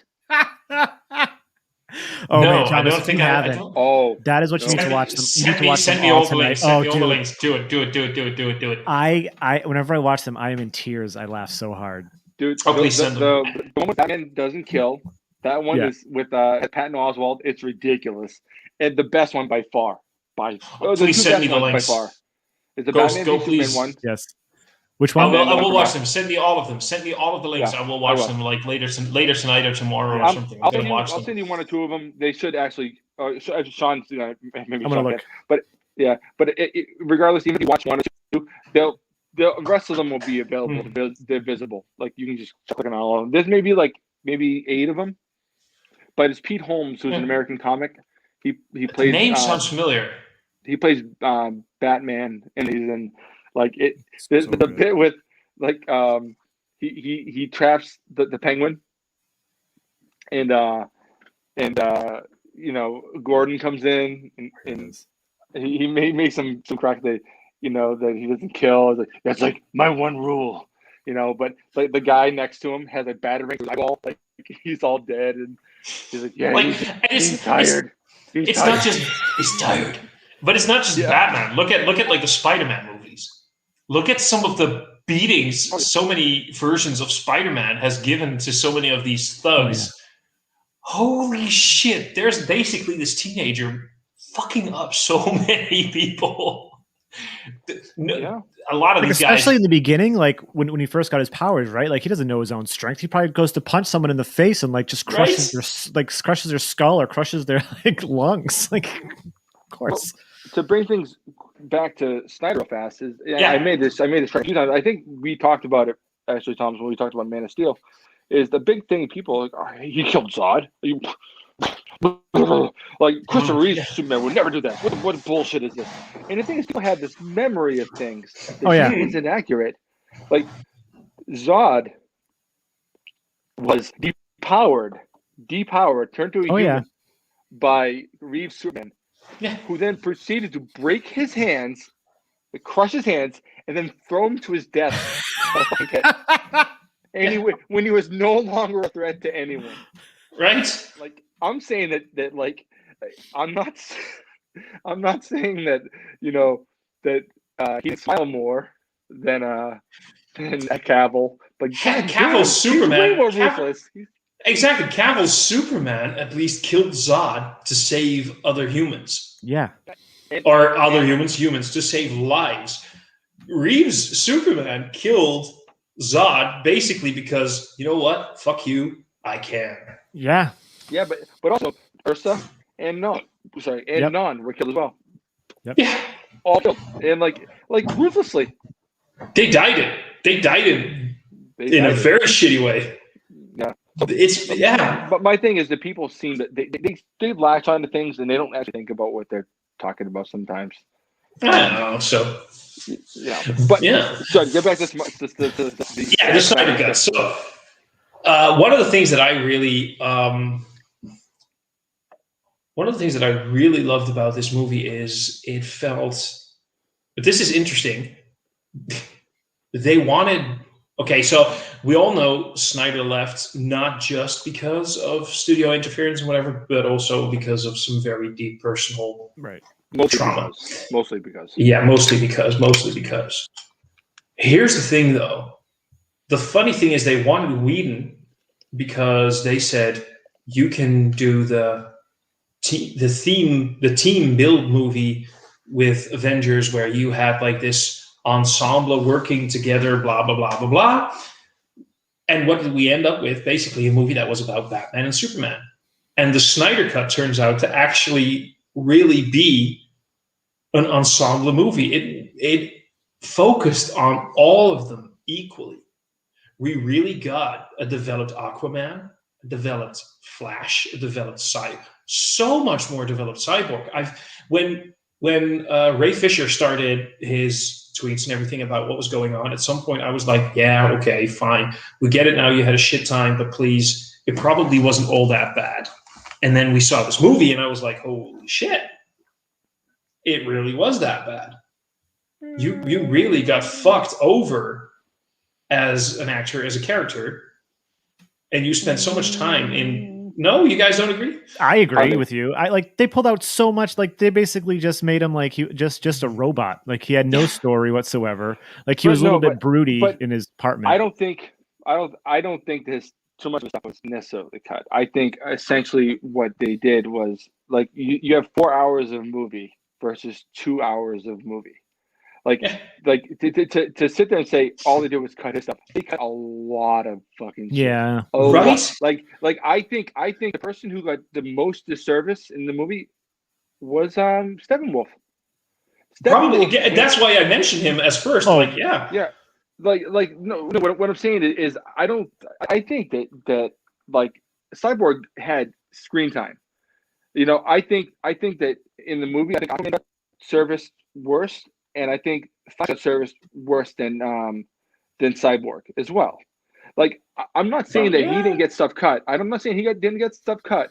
I'm just saying that it wasn't like it was like fuck Ray, that guy's an asshole, and like there was a 4 hour plus cut movie that they pared down to 2 hours and added like a few scenes.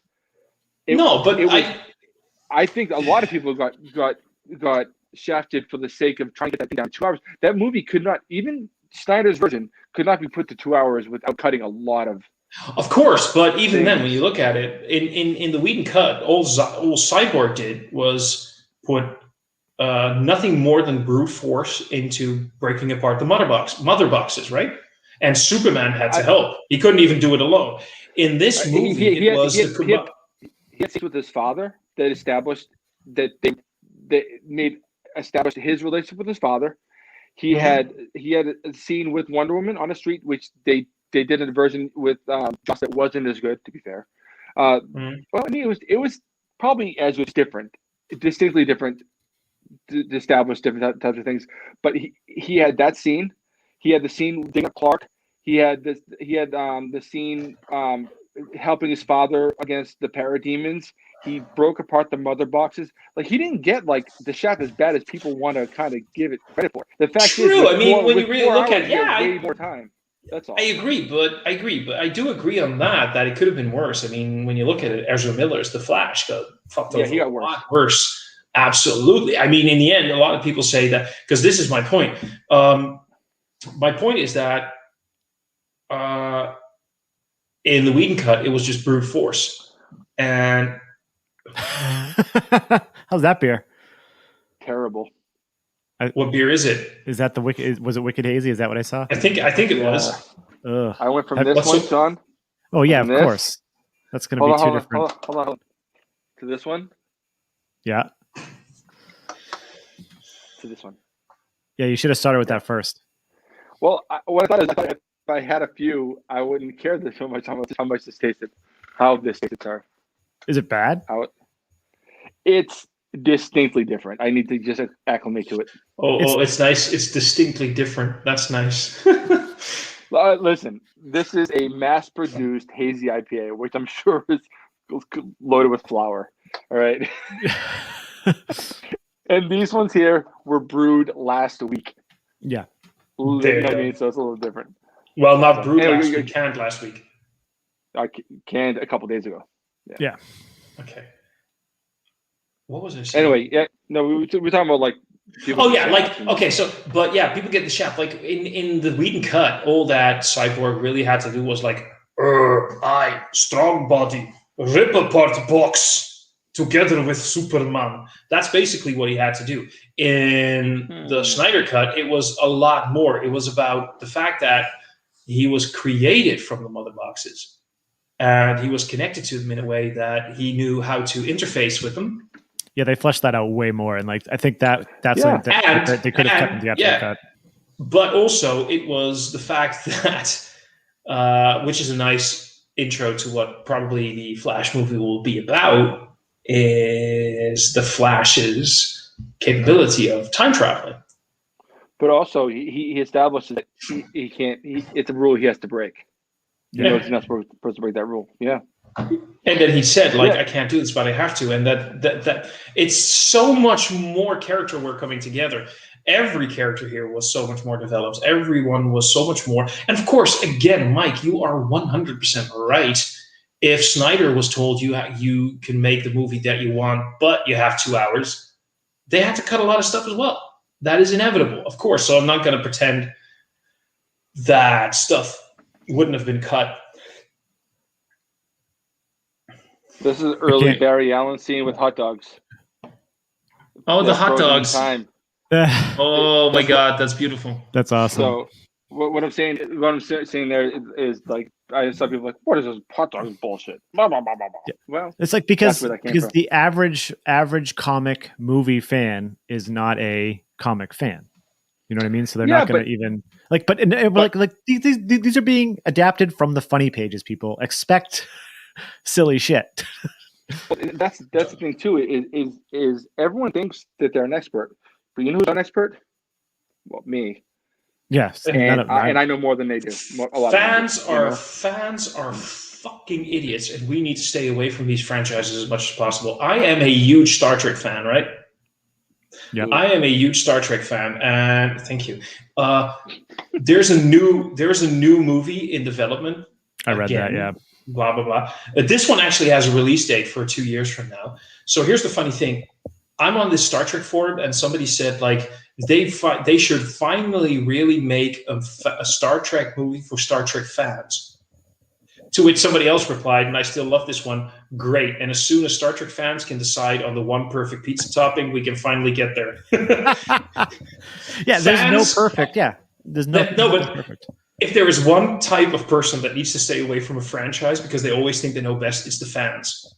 And I have not called myself a fan of anything since I really learned the definition of the word fan, which is fanatic. Yeah. I hate the fucking definition. I'm not a fan of everything. I enjoy. I love Star Trek. I love the MCU. I love the DCEU. I am a lover and an enjoyer of many franchises, but I refuse to call myself a fanatic anymore because it's the fanatics on all these forums and all these Facebook pages and all these Reddits and whatever. They are the ones that always claim that they know best. Please, Mike, go get go drain that or whatever. Don't torture yourself. This is painful. Yeah. How old is it? Because that's relatively new beer. Like they just came out with it. And it's not going to have a Born On date. It's going to have a Best Buy date, right? Yeah, Best Buy this month. Oh, so that's probably at least 6 months old then. Probably older.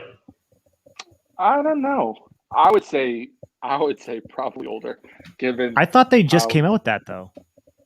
Maybe. Not just came out with it, but came out within the last 3 months. Wait, this is like a macro brewery? Sam Adams.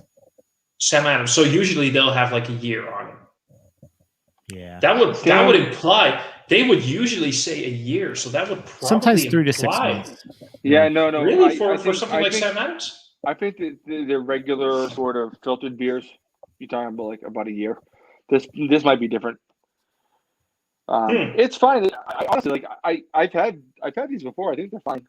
I haven't had one in a while, I guess, but I think that after having Spyglass to this is a little bit. Yeah. That Spyglass black is beautiful. It's beautiful. Oh, wasn't it? That was good. That was good. By the way, just before I forget, Sean, you said you had like half an hour or so. That was 45 minutes ago. So if you need to just I'm probably gonna bounce before I get yelled at. I got a few things. Yeah, you don't want to do that. You don't want to do it. I need to start thinking. It was fun. We need to do this more often. I sent you the link. Beers. Yeah, I saw it. I'm gonna watch that later on. Definitely. Yeah. So Mike and I are probably gonna. Before you go, Sean, where does Justice League fit in as far as the DCU to you? As far as like top to bottom, like is it mid? Is it high? I would say it's probably the Snyder Cut is probably my favorite one.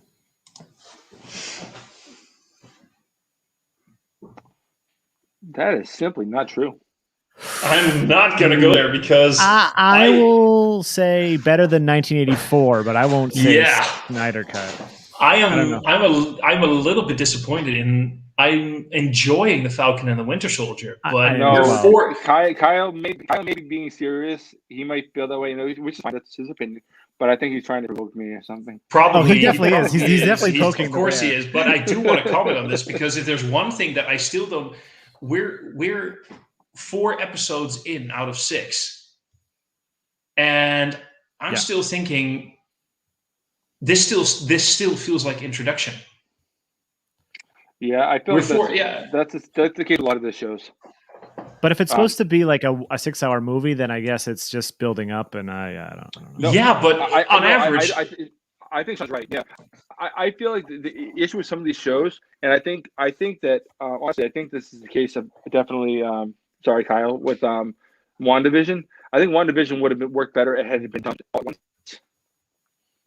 Now, sorry. I think WandaVision would have worked better if it was dumped all at once and you could sort of binge it, because I feel like certain things would have worked better for me anyway.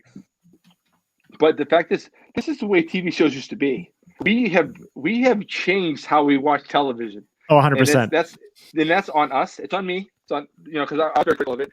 I ended loving the way the show ended. I thought, especially the end credit scene, that was fucked up.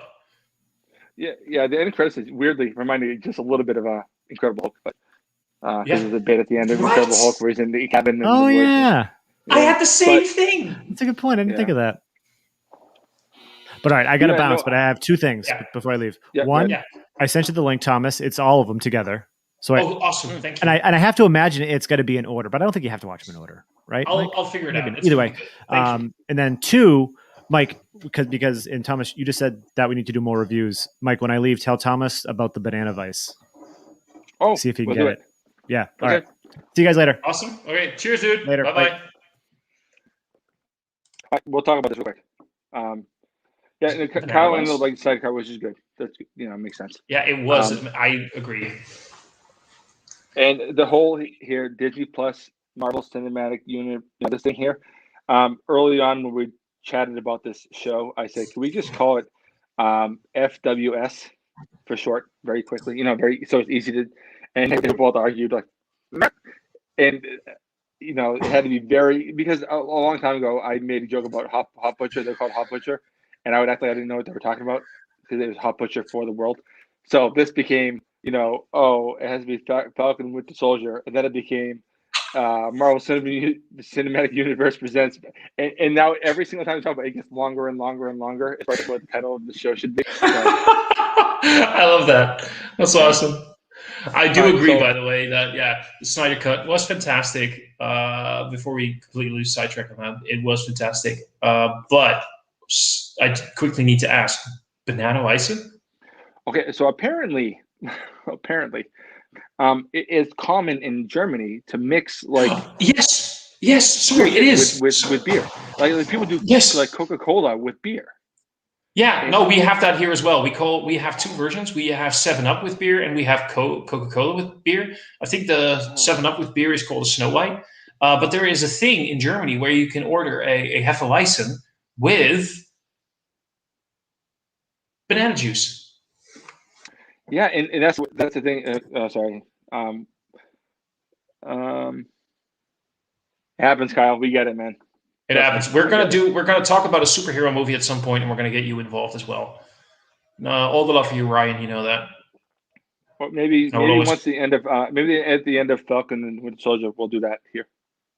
Oh yeah, that could be cool. We could do that. What I'll probably do though is I'm gonna rewatch all of Falcon and the Winter Soldier in one go. Take like a Saturday afternoon and binge watch it. Yep. And get a decent grip of it.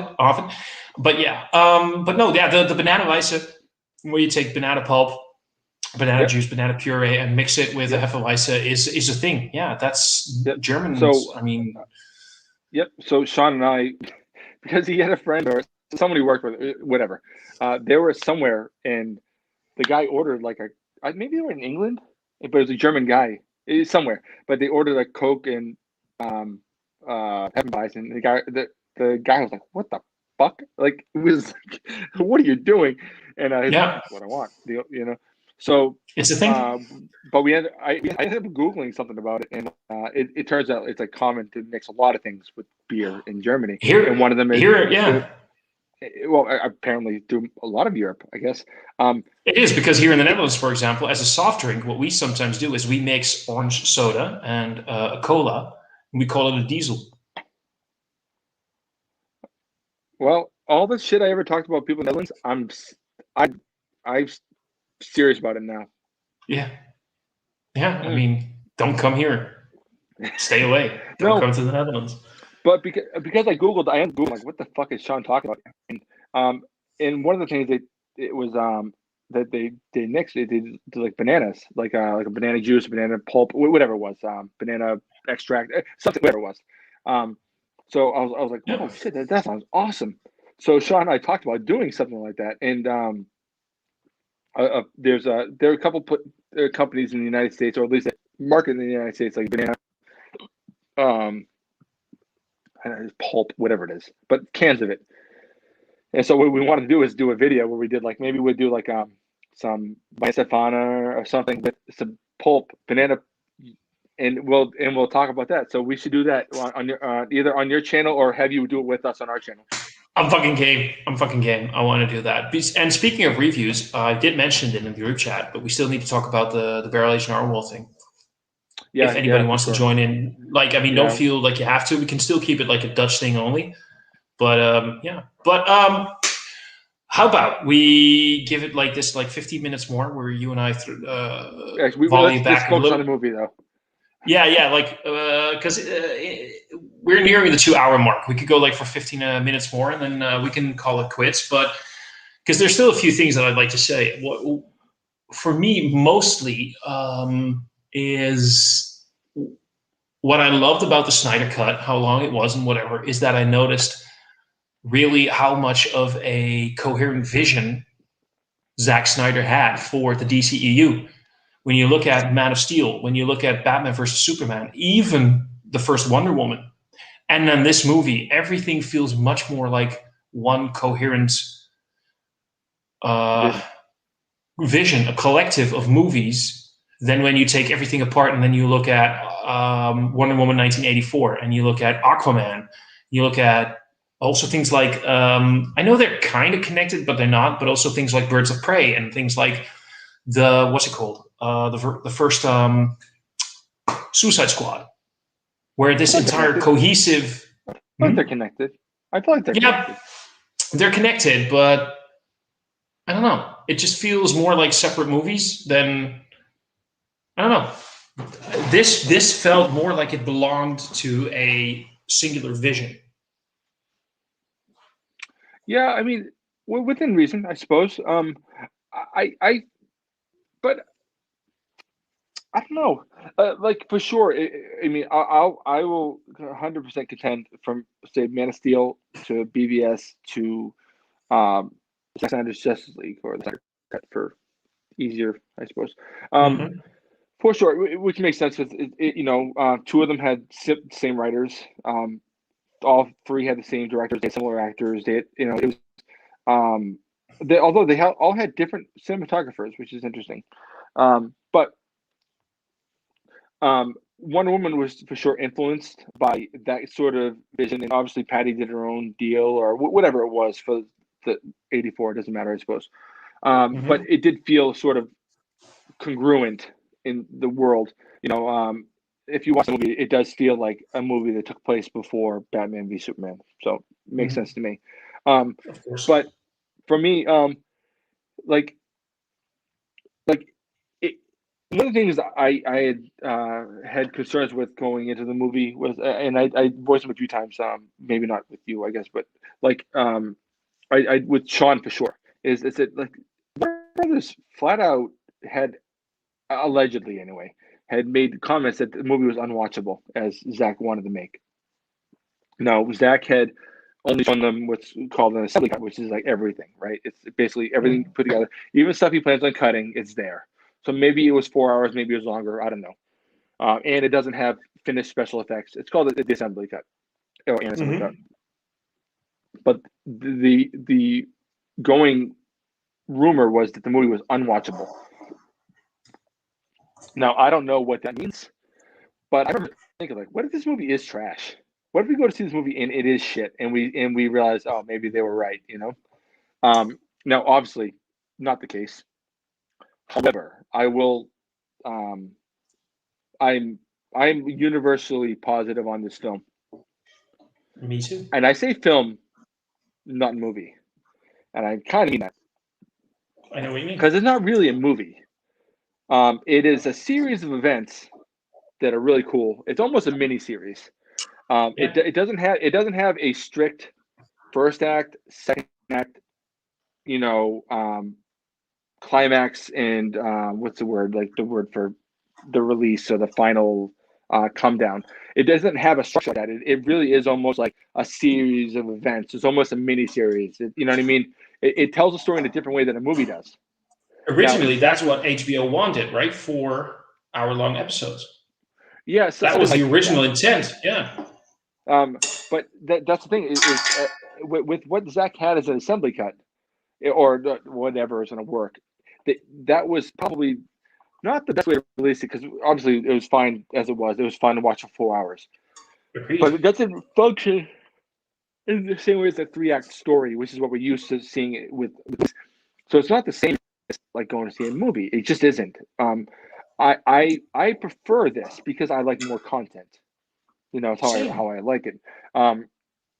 Like if you watch even Kingdom of Heaven, which is a movie I love, the theatrical cut's fine. It's good. Yes. It is a little more easy to see the rising action, climax, the falling action. It's easy to see that. The director's cut, which is much longer, much better to me. It's that 3-act structure is a little less clear because you have so much more content. There's more things going on. A lot of things are a little less easy to sort of parse out, but it's better. And I sort of see that with this. I'm inclined to say that the Kingdom of Heaven Director's Edition is a near cinematic masterpiece. I agree. I love that. Everything about it, the story, the way the story is told, because it doesn't follow that. Maybe that's, I don't know if that's what you're trying to say, but what I love about that movie and what I love about the Snyder Cut is it's not that cookie cutter 3-piece. This is what I just meant about the Winter Soldier, Falcon and the Winter Soldier, where that's what feels weird to me. They labeled it as like it's a 6-hour movie. You need to see it as a 6-hour movie. When I think of a 6-hour MCU movie, I think about this build up. We start towards almost like a TV episode of whatever show you want, Star Trek, Stargate, Buffy, Angel. The first half of it is build up to an issue. And basically on every halfway point, you get to the problem, and the rest of the episode is fixing the problem. Yeah. That's what the MCU movies are, and that's what I was expecting from Falcon and the Winter Soldier. Like at the end of the 3rd episode, suddenly we're at the halfway mark. This is the problem. This is the issue. This is the real villain. Now we're going to work towards the solution. And that's not what we're getting. So that's why after all the episodes are aired, I'm going to wait like a month and I'm going to binge watch everything, get a more cohesive thing going on. Mm-hmm. Like you just said, Kingdom of Heaven, Director's Edition, Ridley Scott's proper version. Mm-hmm. The Snyder Cut does not follow the cookie cutter movie concept. It is much more cinema. It's much more film. Right, but I think that had Zach, paired them, because I think his intention, and I think he's said this before, his intention was to have it be like 2.5 to 3 hours in that realm. Mm-hmm. So a lot of that, so a full hour to an hour and a half would be cut, right? Mm-hmm. I think that it would have been edited in a way to have a more traditional 3-act structure for whatever it's worth. I'm glad. I mean, I'm not happy that things turned out the way they did, because I think that's shitty. It really sucks that guy got kind of fucking shit, But and I say this from a person who doesn't have an issue with the theatrical cut. I think it's fine. It's not as good, not even close. Oh, it's still an entertaining it's an entertaining popcorn flick, right? Right. No, 100%, and I do think that was sort of the intention, right? I don't think that was not. I think that was what they were going for. But Mhm. the fact is, like for me, the Zack Snyder's version is a much more complete, it's a much more focused, um, much more focused vision. It has more of a it doesn't feel so like Rushed. one of the things you mentioned with PBS, which I disagreed with, was that you felt like the editing was I forget how you described, but you had issues with the flow of the movie and the edit. I Mhm. have an issue necessarily. I do think the Ultimate Cut is by far superior, which is It is. closer to Zack's finish. Absolutely. But I think that for sure, if you watch Justice League was rushed. They were trying to do a lot in 2 hours. But the thing is, when people want to complain about that, which is fine because you do you. If you watch like the Justice League cartoon, which I feel like that movie feels a lot like Justice League cartoons. That's kind of what they were.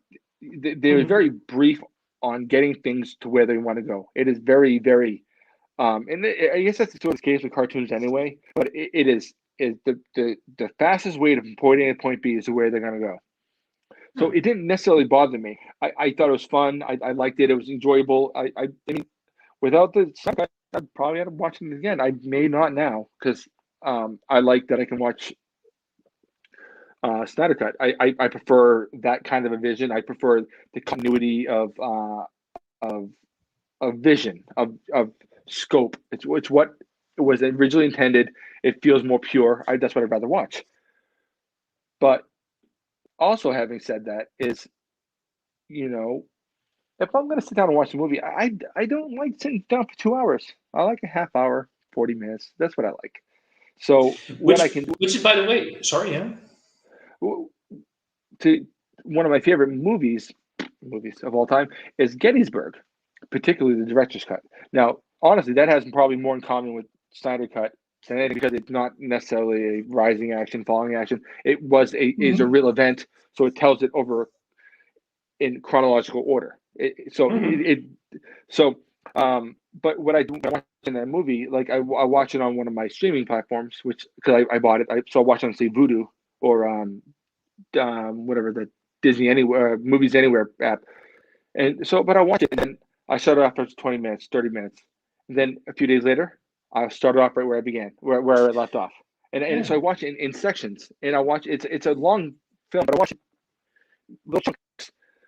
And so that's even what I do with BVS. It's what I do with the original Justice League. It's what I do with any movie I'm watching. I watch it 30 minutes and I'm done. I say fuck off. And the best So thing if is the Snyder Cut actually gives you that. right, it shows you chapters Yeah. and So they're guided. as soon as the screen goes black and you see chapter 3 starts, you can stop and realize, hey, that's it. I can watch it Bruce, in a few days. Brucey, Bruce, hey. favorite pupper. He's excited my brother just got home. So he's Oh, excited. okay. So he's So absolutely yeah, there is basically nothing I can add to what you said, and maybe that's a good point to end the stream because we're 2 hours in. Except that the only thing that I could add is you said that Snyder's original vision would have been 2.5, 3 hours. If you take the Snyder cut and all of the slow mo stuff is basically at normal speed, I think you probably end up with a movie that was 3 hours. wow. Wow. It is there funny because is there it's is funny because I've seen people defend it. But like even when I was watching it the first time, Sean watched it at night. He said, right? I didn't. I got up like 3 in the morning. I watched it from 3 to whatever 8 in the morning, whatever it yeah. was. I don't remember. I watched it early. I got up and I watched it until like from I think 3 in the morning till say 7. Um, Mhm. maybe a little later. I think I took breaks as I do. But I watched it early as shit. But like for sure, like I'd sit down for 4 hours and watch a fucking movie. I have other shit to do in my life. So I do like watching chapters. And honestly, the chapters are pretty well structured. It kind of works. I like it. I like it a lot. I know exactly what you mean. Yeah, and that's what I love about it. So I've seen it 3 times now, and I will definitely watch it a lot more. but I'll probably, like you just said, if I'm sitting down for dinner and what am I going to do? I'll watch like 30 minutes of Snyder Cut, and I'll watch a chapter, and then oh hey, the chapter's ended. I'll stop it, and then like a few days later, oh yeah, you know what I'm going to do? I don't have anything to do. I'll watch 1 or 2 chapters, and I'll stop it again. And I do have to say, by the way, the rewatchability factor of the Snyder Cut is high. Because I've seen it. I've seen it 3 times now. I keep noticing small little things. Right. That's the thing. It's rewatchable in a different way. I feel like the other one's rewatchable in a way that's sort of just like it's more popcorny, as you brought up earlier. I feel like this version is a little more rewatchable as far as like every time you watch it, you're like, oh shit, is that Kilowog? Holy shit! Oh, is that what that is? Yeah. You can sort of, but it's also because you watched it in 4 hours. You can't absorb 4 hours of material. If we watch them in chapters, if you watch them in chapters, right, it might be a little more easy to absorb. So maybe chapter 1 week, chapter 2 weeks. Like it's a little more manageable. It's a little more easy to manageable is the best word, I suppose. It's a little more easy to absorb. You know, to get 40 minutes to an hour in a session, it's a lot easier to absorb. Now, I know we're at the 2 hour mark, and I know you wanted to cut this short, and we sort of at that point. But I do want to ask you. I do want to ask a question. What do you think of that flashback scene? Flashback scene. Which one? What? The flashback with the battle between Uxas and Darkseid and Zeus and Ares and that was Artemis that was spectacular. That was spectacular. I don't know. That was just. It was so fucking awesome. I in the third rewatch, it drew me in so much. Like the everything going on. It's so. Okay, so every time the first 2 times I watched that movie, this is one of the reasons why I watched it for a third time. I was like, David Thewlis, where? Oh, where? They mapped his face. I know they mapped his face, but there was so much going on in that entire scene that I just only in my third time watching it did I realize there he fucking is, because there was just so much going on and so many little tidbits. Like, what if? Which one? I want that action figure. That version of Hades. This is Ares. Yeah. I kept thinking, like, awesome. Every time I see what would have happened if Darkseid had actually grabbed that Green Lantern ring? Oh, Jesus Christ, yeah. That's a good call. Like, what the fuck? Like, what the hell would have happened there? But everything. And what I still find funny, by the way, Atlanteans, right? Yeah. Take the mother box under the ocean, build this big-ass tower, fortify it, have an army around it, protect it. That's what the Atlanteans did. The Amazonians, built this almost citadel-like complex with an even bigger army around it. Like an amphitheater. Who are willing to sacrifice themselves, right? Always on watch, always there for thousands of years. And then humans get a mother box and they dig 5 feet, and they're like, should we go deeper? Nah. That's maybe the biggest part I took from this movie is humans are pieces of shit. Do we need to make a bigger effort to save the world? Nah, this is good. But to be fair, what was the first one he got?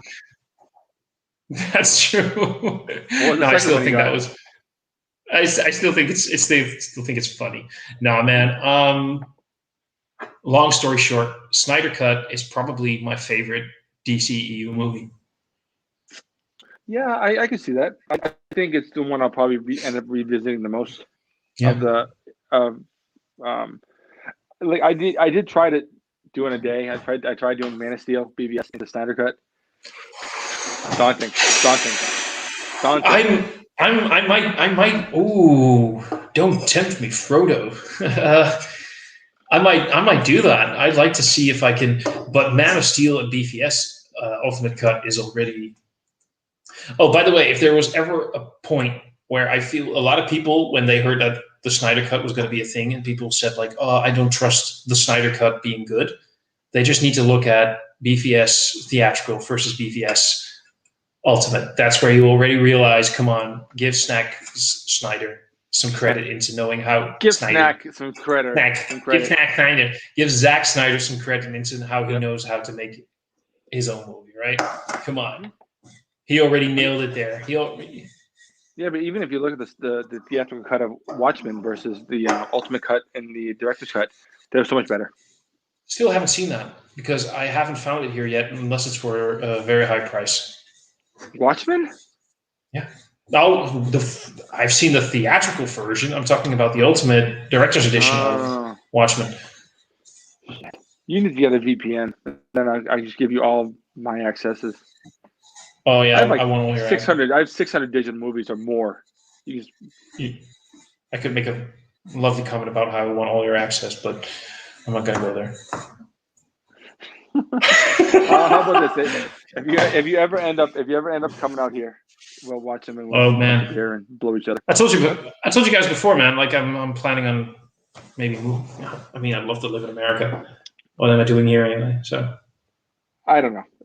I don't think that America is better than where you are.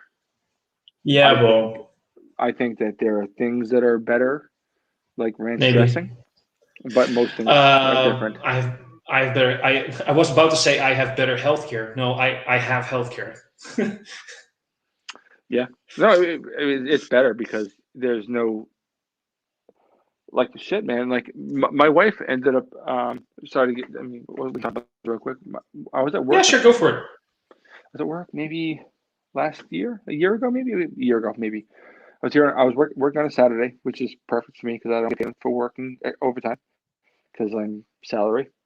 But I was working on a Saturday, and my brother texted me, "Hey, no, well, first my wife texted me, hey, I'm not feeling that good," and then a few minutes later, my brother texted me, "Hey, answer my fucking phone calls." I missed a phone call, so I picked up, and he'd found my wife face down in the hallway, and he had called an ambulance. And ambulance came. I don't know. Ambulance, is that a thing where you are? Yeah. Ambulance. We do actually have those. Well, yeah, I don't know if it's the same word though. It's a weird word. So yeah, it's an ambulance. It's an ambulamp. Ambulamp. So, so she got a ride, to the hospital, and they whatever. I drove home from work to the hospital. I was probably 140 miles per hour, which is I think 3 kilometers per hour. But no, it's not. It's 140 miles. That was very, very fast for us. So we would drive. I flew up to the hospital. About 200 kph. Yeah. Yeah. So I was a mess. I was really, really upset. Yeah. And but my wife said she's okay. We ended up leaving the hospital a couple hours later. We're fine. We get the bill after insurance. It was like fucking 10 grand, like 10,000 bucks. Right. For a fucking seriously for an ambulance ride and a couple of fucking packets of saline water and some Tylenol. It's like 10,000 bucks after fucking insurance. Fucking crazy. So here I'm gonna read out something here. Who's going to pay for it? Last words I'll never forget. This was the response my patient gasped out between labored breaths to me and my team after we explained that he needed to be intubated and placed on a ventilator. We then called his wife to have him speak to her, what was likely his last opportunity, as many patients do not recover once tubed. This situation is by far the worst thing I've witnessed in my collective 12 years of critical care and anesthesia. Next level heartbreak is having to hear a dying patient use his last words to worry about healthcare finances. This country is truly a failed state, and it is so sickening to witness firsthand, more blatantly than ever. Yep. True story. Who's going to pay for this? So my health insurance works like this. I pay about 140 euros a month. Okay, that's what I pay. And depending on how much you earn, the government gives you a benefit. The government, our taxes, gives me 107 euros a month to help me pay for my health insurance. Okay. I have an own risk. You can choose to not have an own risk, but then your monthly payment your monthly payment will be lower, but that means you have to pay. You can have a higher own risk, and then you have a lower monthly payment. But that would mean that at the end you would have to pay 1,200 euros for your first medical expenses. I do not have that. I prefer to pay a little bit more a month. The first 385 euros of my medical expenses I have to pay for myself. This does not include visits to my general practitioner, but like, let's say I needed some antibiotics for throat infection, and that costs 30 euros. I have to pay that 30 euros. If I have to pay for an x-ray, that's 300 euros. That's what I have to pay. So let's say my entire medical bill for a hospital visit after breaking my leg and having to go to a hospital by an ambulance and everything, and I had to be treated, and the entire medical bill would be 13,000 euros. I pay 385. Honestly, that's not that different. That's not that different from us. It's better, but at least functionally, it's the same. It's similar, honestly, but it's not. It's better, but if you lived here, like the way we do our medical would not be like foreign to you as far as like how this stuff works. Yeah, but still, I'd probably yeah. There's not a lot for me here anymore, so maybe America. Well, there you go. Well, let me know. Yeah, I mean, I'll crash into your office there, and I get to cuddle Bruce, so that's awesome. Fair enough. I do play with you, though. Yeah, same here, man. Because I'm gonna go and because it's 9:15 p.m. here, so I'm just gonna watch a movie, or I don't know, maybe binge some Office and crash in a few hours, and then my work week starts. So I'm gonna wish you a happy Sunday and enjoy the rest of your afternoon and evening. And we're definitely going to do this again soon. All right. Good talking to you, Thomas. Cheers, buddy.